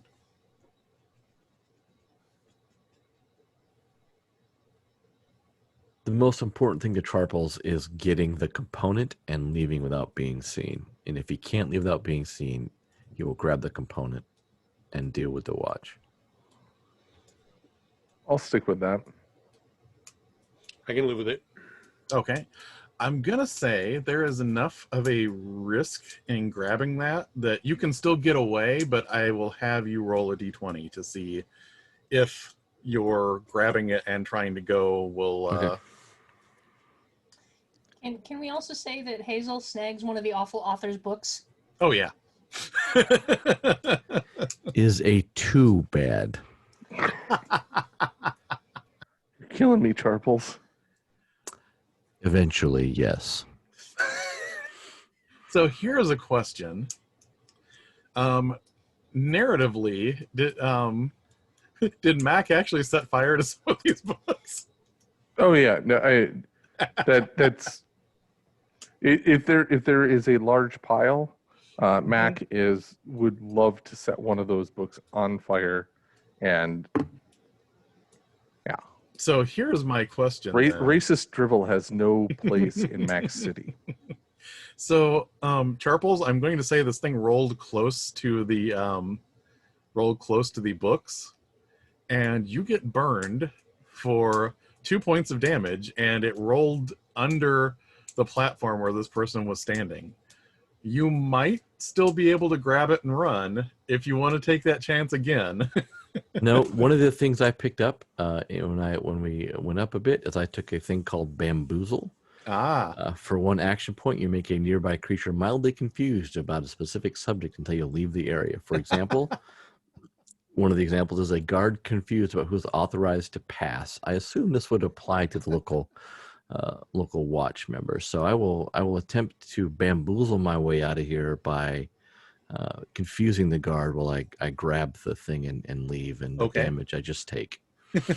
So the rest of you can get into an alleyway fairly easily, and you think Charples is right behind you, but then you see him like kind of reaching his hand back as he burned it in the fire, and the watch members get right there by him, and they're like, what's going on here? This looks like there's some kind of violence here, and there's a fire. You're going to have to come with us. And then you spend the action point. And these are not this is not the disturbance you're looking for. And I grab up the thing and I leave, assuming that works. And as you do this, like you say this, and they all kind of look at you, and the lead watch officer is like, yeah, I don't think that this is what we're looking for. And you just walk over to the alleyway with everyone else, holding the little component that fell out of the one that got split in half. And I'm kind of been bamboozled. sort of batting out the flames on my little tweed coat. It's like, oh man, I don't feel so good. I mean, I felt better. So, what do all of you want to do at this point? I should probably heal Charples. As we're walking away, I was like, just walk in front of me. I close my eyes because I don't want to see it coming. I want to just take a quick look at my tracker. Mm-hmm. Is it still just a black arrow? It turns gold when the when the bead is in my scene. Yeah, he's not anywhere closer to you. Looks like he's expect him to. He's probably still, hanging out in the business at the moment. Okay. Just it pays to check these things from time to time. Yeah. All right. So Charples is no longer on fire and feels better. You have the strange +5? Component. Yeah. Okay. Thank you. Oh, and also, Hazel, since you grabbed a copy of the book before it caught on, before it went completely up in flames, the book is called Harbinger of Blades: How the Mournland Can Come to Your Home.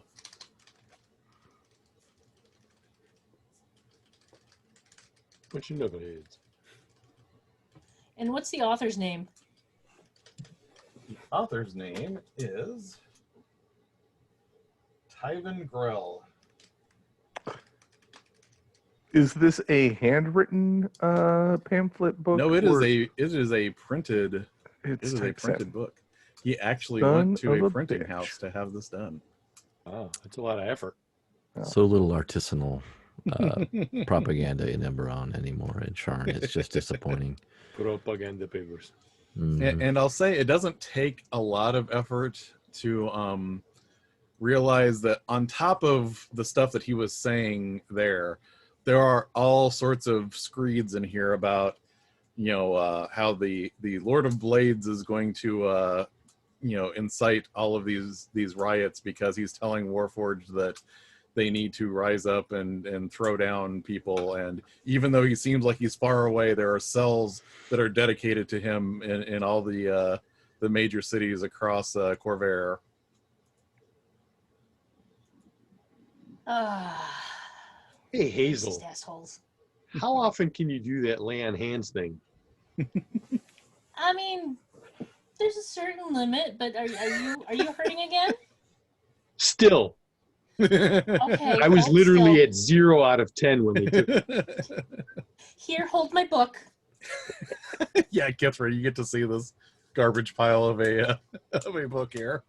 And then she'll. Don't read that, Kithra. It'll just make you stupider. Ooh, this guy's a wackadoodle. Oh yeah.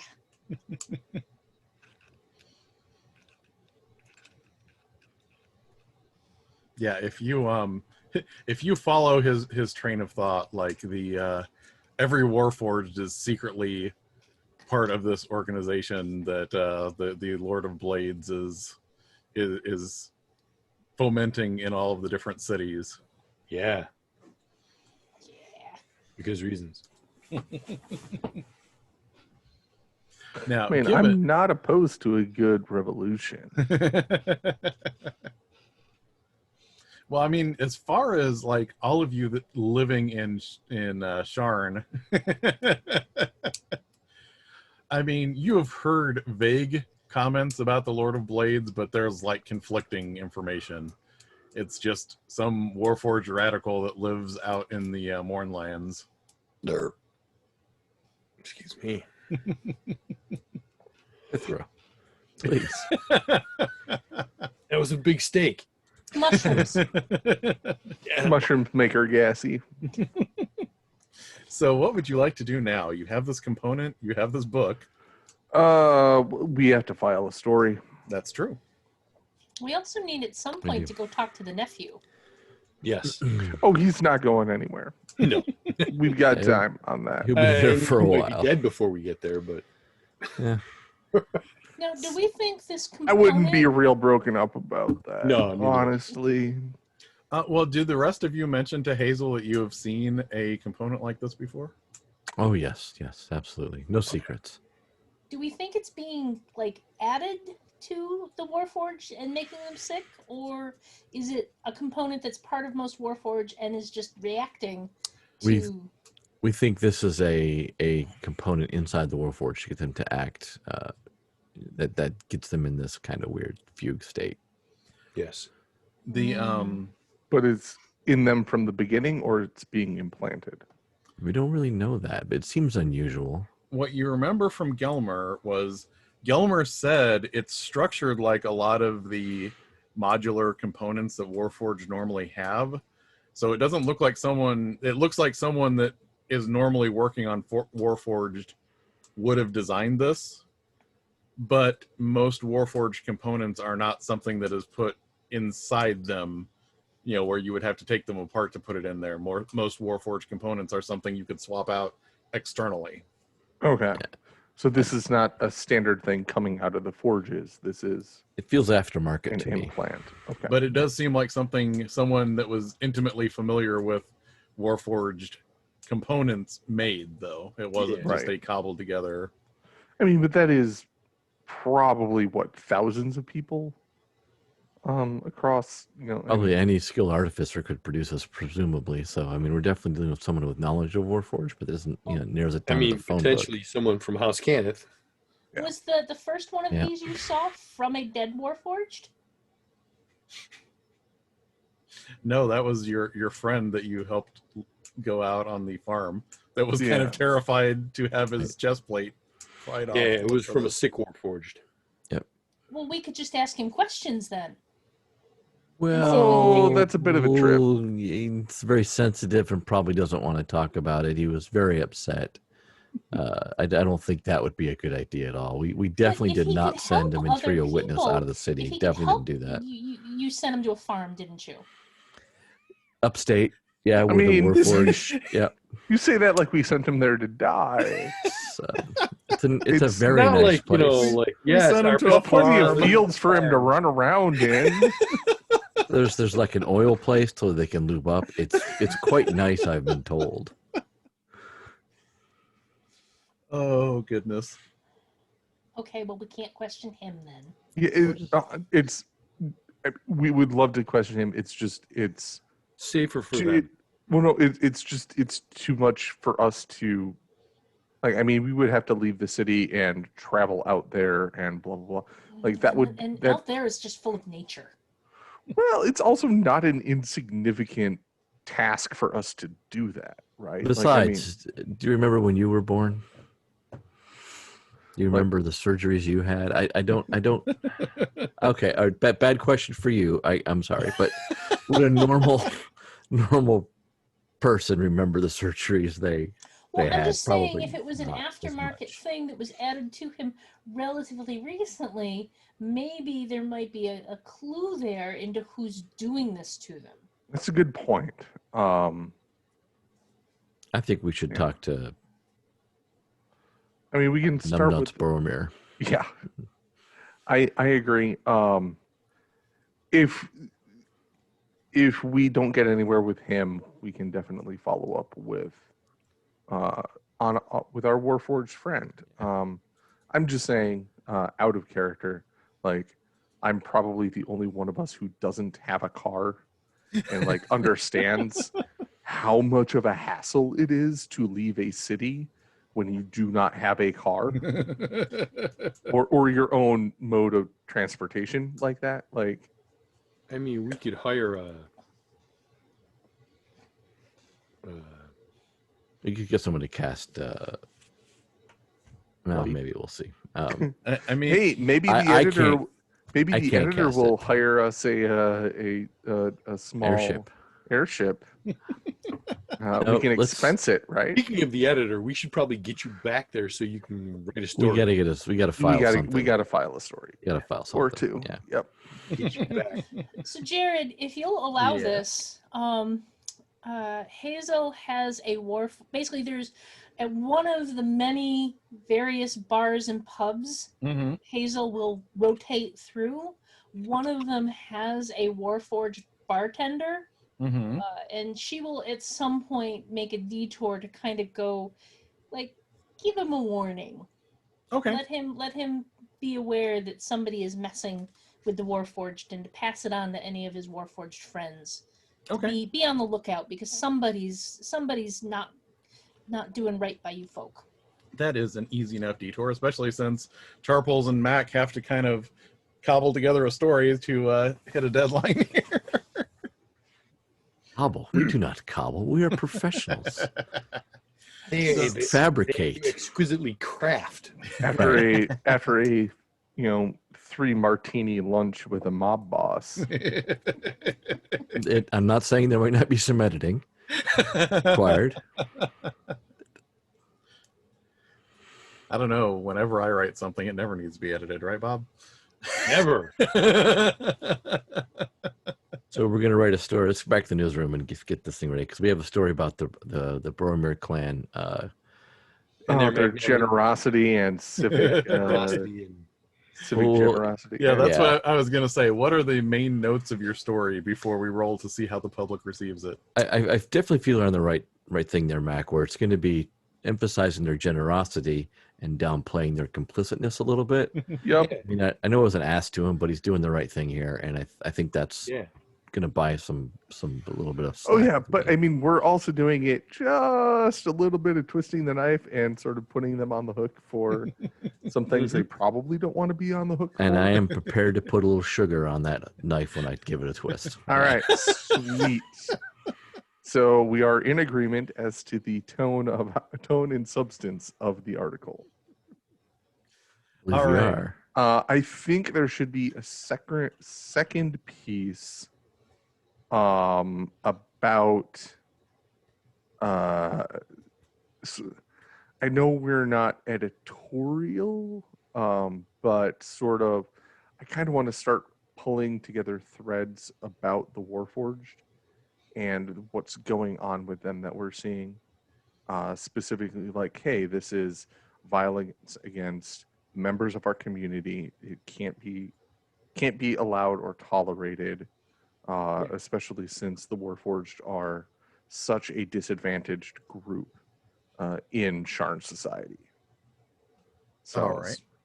start pointing out that people are seem to be experimenting on them, while others are content to merely label them as dangerous and violent, and even going so far as to discount their very living status.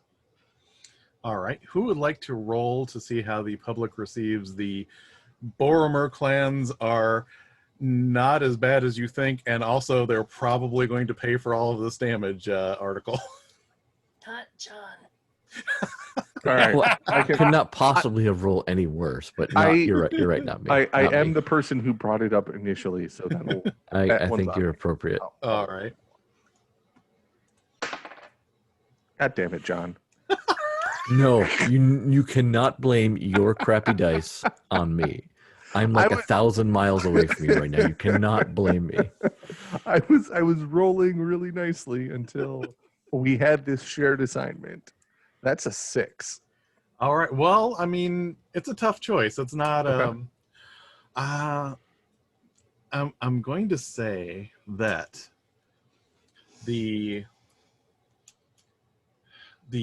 either the public is going to be very skeptical that this is true and still not particularly be well disposed towards them, and basically thinking the first article talking about this protection racket is true and somebody got to you, which could tarnish your reputation, or this someone, not necessarily your contact, but someone in the Boromer clan really did not appreciate the implied expenditure of money and might be putting some pressure on you. Oh, I like that one.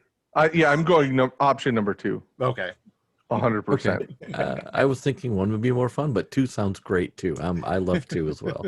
Yeah. 2 no. sounds great. And anytime that I can have potentially violent mobsters angry with me, Well, that's and why I the have a public dagger. actually on my side. Yeah. Yeah. And I'm from Chicago. Come on. That's right. And I think that the spin on this isn't even so much that it's going to be Clubbert. It's that somebody from one of the upper districts is looking in on what's going on in Clubbert's domain and saying, "You're letting this stuff get out of control. We need to You lock promised this down." what? Oh, Yeah. Don't make him Yep. sympathetic now. If he's going to be sympathetic, I won't be able to handle that. It's like a Lannister. I can't have that. So now, who would like to roll to see how the Warforged interest story goes? I think you have closer ties to the Warforged, John. Or you just let me roll it because Yeah, I rolled a lot. Kithra, why don't you make that roll there, Bob? And because I've rolled a lot and it's not gone well ever. Ooh, Warforged good, typed with my axe. 12 is way better than a 6. It Oh, is. yeah.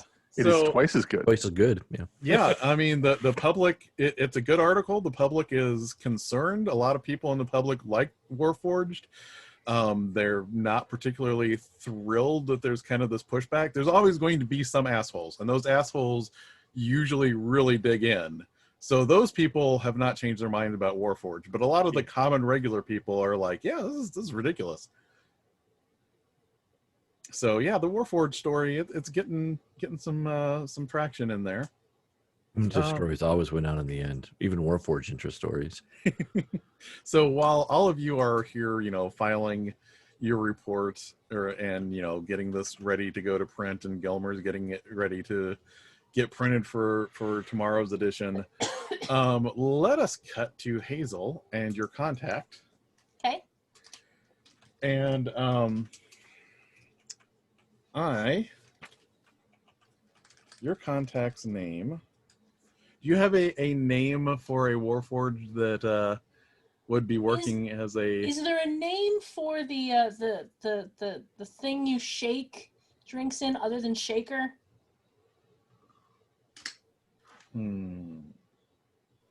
Tap.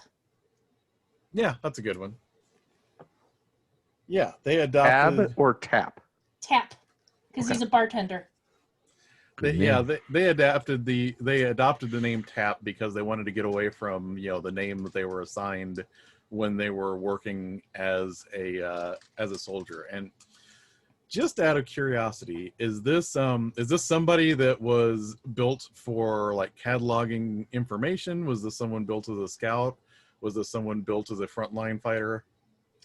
I like the idea of he was built as a frontline fighter, but he's got the gentle heart. Yeah. He's actually got a gentle soul, and he found he has a talent for mixing drinks. So yeah, Tap is a kind of bulky, heavily plated Warforged. But I'm going to say it like he's over time he's kind of invested in getting slightly more dexterous attachments for his fingers. So he's actually got like an extra he's polydactyl. Yeah, and he's got he doesn't just have the normal number of what am I trying to say here? Brain not work. Digits? Yeah, no, he's got the same number of digits, but he's got like an extra extension to each one. Okay. So his fingers actually have like one more joint on them, which is what I was trying to say originally, but I had to go say something else for my brain to reset. So yes, he's got an extra joint, on all of his fingers so that they're a little bit longer. And the ends of them are Terribly tapered creepy more. at all. Hazel, how you doing? Hey, Tap. How have you been? Everything? I think everything's fine. So there's a thing that's been happening to some Warforged around the city, and it's not good. It's kind of either making them sick or when you got your modifications, Mm-hmm. who did that for you? Oh, there's one of the artificers up in the North Market. Spent a lot of time. Somebody that's really well knowledgeable about Warforged.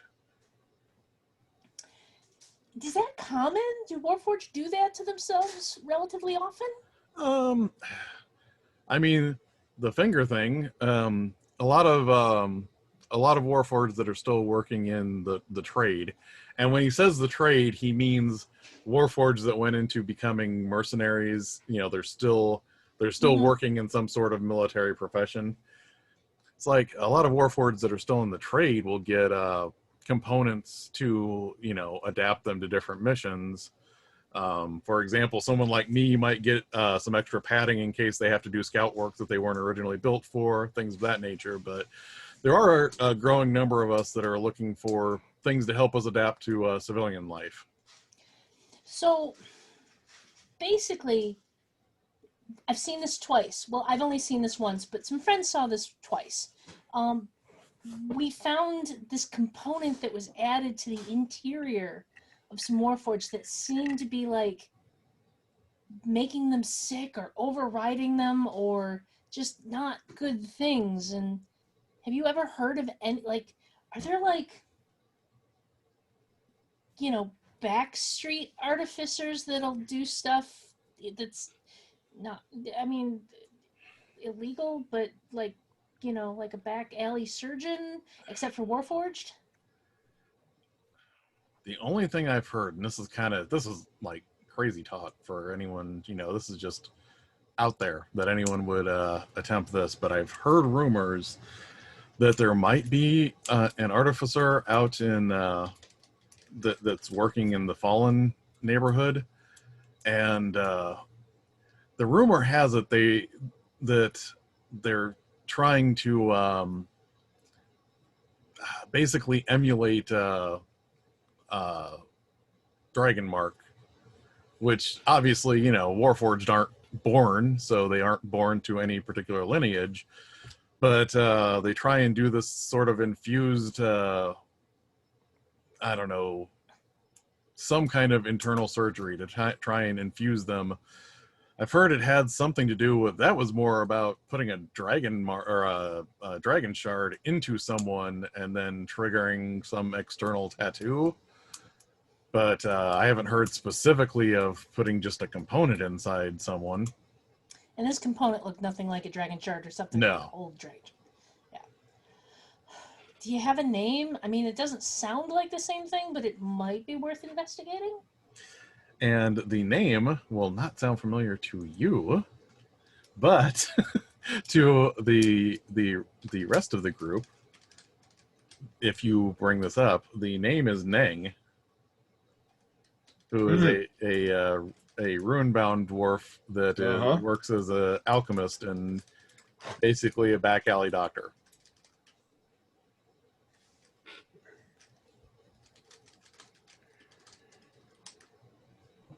Hey, we know that guy. Yeah, she won't come back right away. She'll probably have a couple of drinks with Tap. All right. Not with Tap, because he's working and he's a Warforged. He can't drink anyway.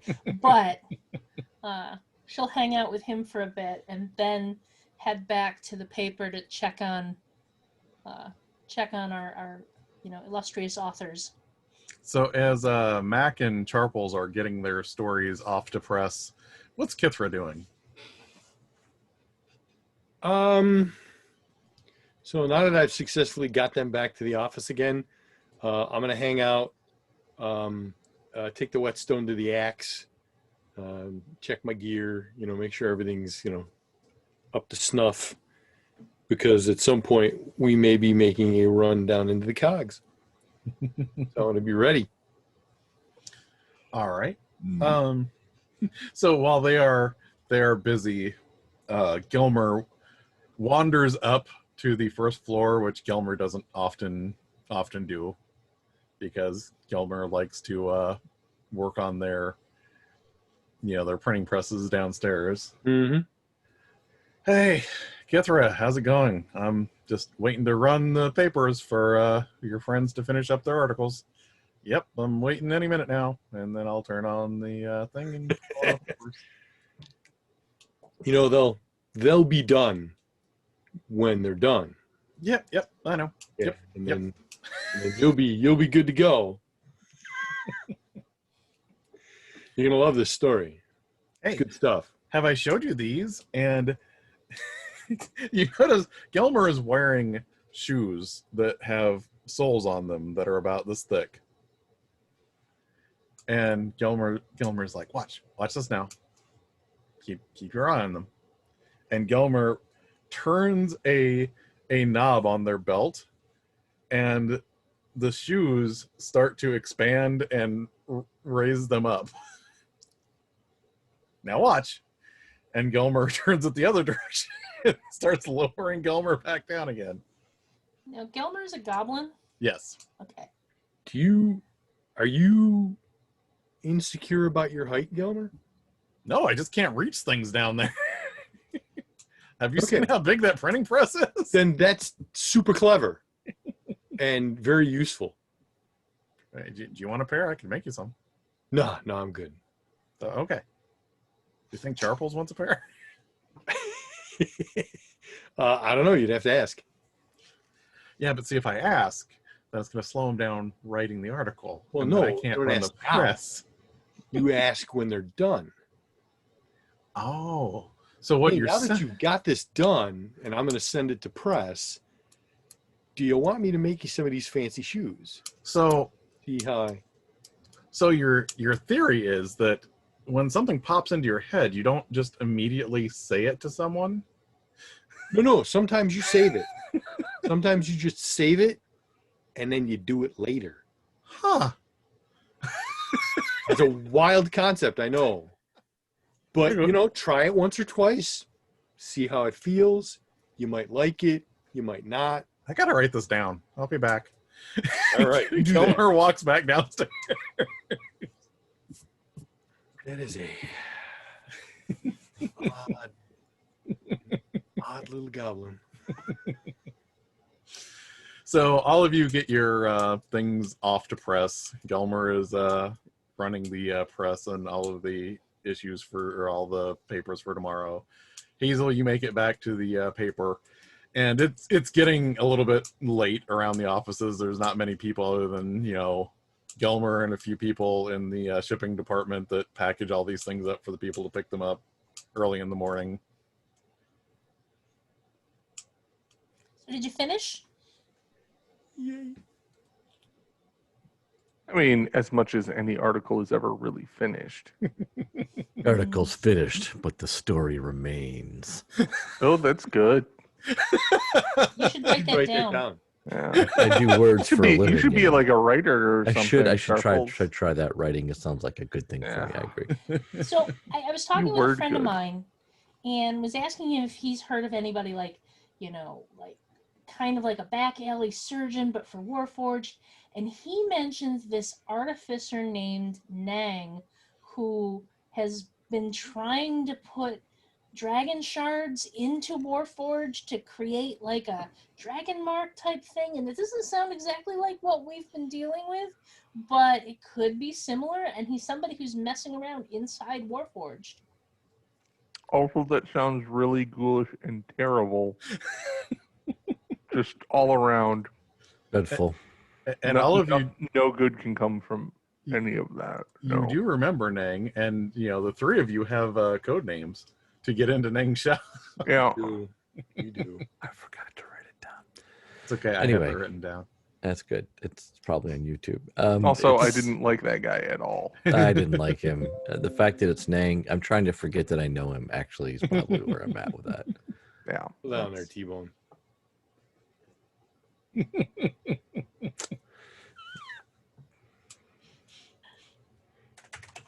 Yep, Mr. Black, T-Bone, and Flex. I'm a vegetarian. Did I mention that? Yeah. So, what would all of you like to do next? I'll file the articles. I think it's time to call it a day. I think Yeah, it's I been a think pretty busy day. This has been a long day for us. So, as like all of you friends are kind of like getting ready to leave, you see Lorella kind of saunter up to all of you. So, And she's our rival reporter. yes. Yeah. So, what are two of our ace reporters and their bodyguard doing with our obituary writer? Did somebody important die? Not yet. I mean, you would have heard, right? He's not You're over. up to date. You would know, right? From what I Well, hear. Yeah. So what was your what were your articles about that you were staying here so late to get ready for the morning edition? Oh, I guess you can read in the morning edition. Or I guess if you're really really nice to Delmer, you might or Gelmer, you might, But There's we're an awesome really thing nice to about a Gelmer. nosy reporter who keeps asking questions about stuff that they don't need to know. all of you love me and you know it. I mean, it's not as if you can scoop them. No. Their It articles means are what you being think it means. published. Yeah, Like, but I want to know the inside Well. track. I mean, after all, haven't we always said that an article is finished, but the story is never done? That's true. I do say that a lot if I remember correctly, and I would say that the paper comes first. So Did you say that, or did you get it from me? No, I said that because I'm smarter than you are. So it was definitely me. I'm a gnome. We're very smart. This whole day just Is it beer o'clock? And There's no amount of It bourbon didn't that will stop. fix that headache. and There's she none. goes, if you would like to tell me all the things that you couldn't publish yet, I will gladly pay for the first round for everybody. And I will say that if you want to read the article, it's still on the editor's proof board that he took down to Gelmer. So you can read the I will proof say board. you need to get much better at bribery. We a round. We're not telling you all our secrets for a round. Come I know. on, that is insulting. least three. You buying us a round would be like us swallowing a bit of mouthwash in the morning. It's just not going to cut it.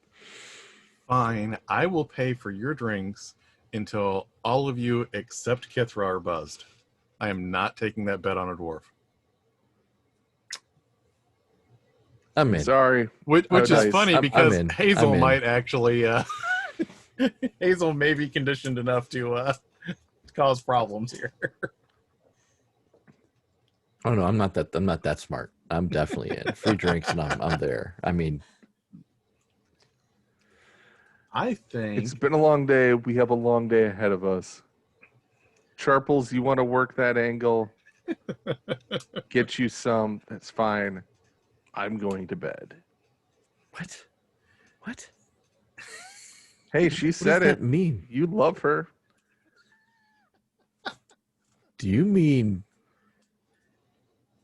physical activity?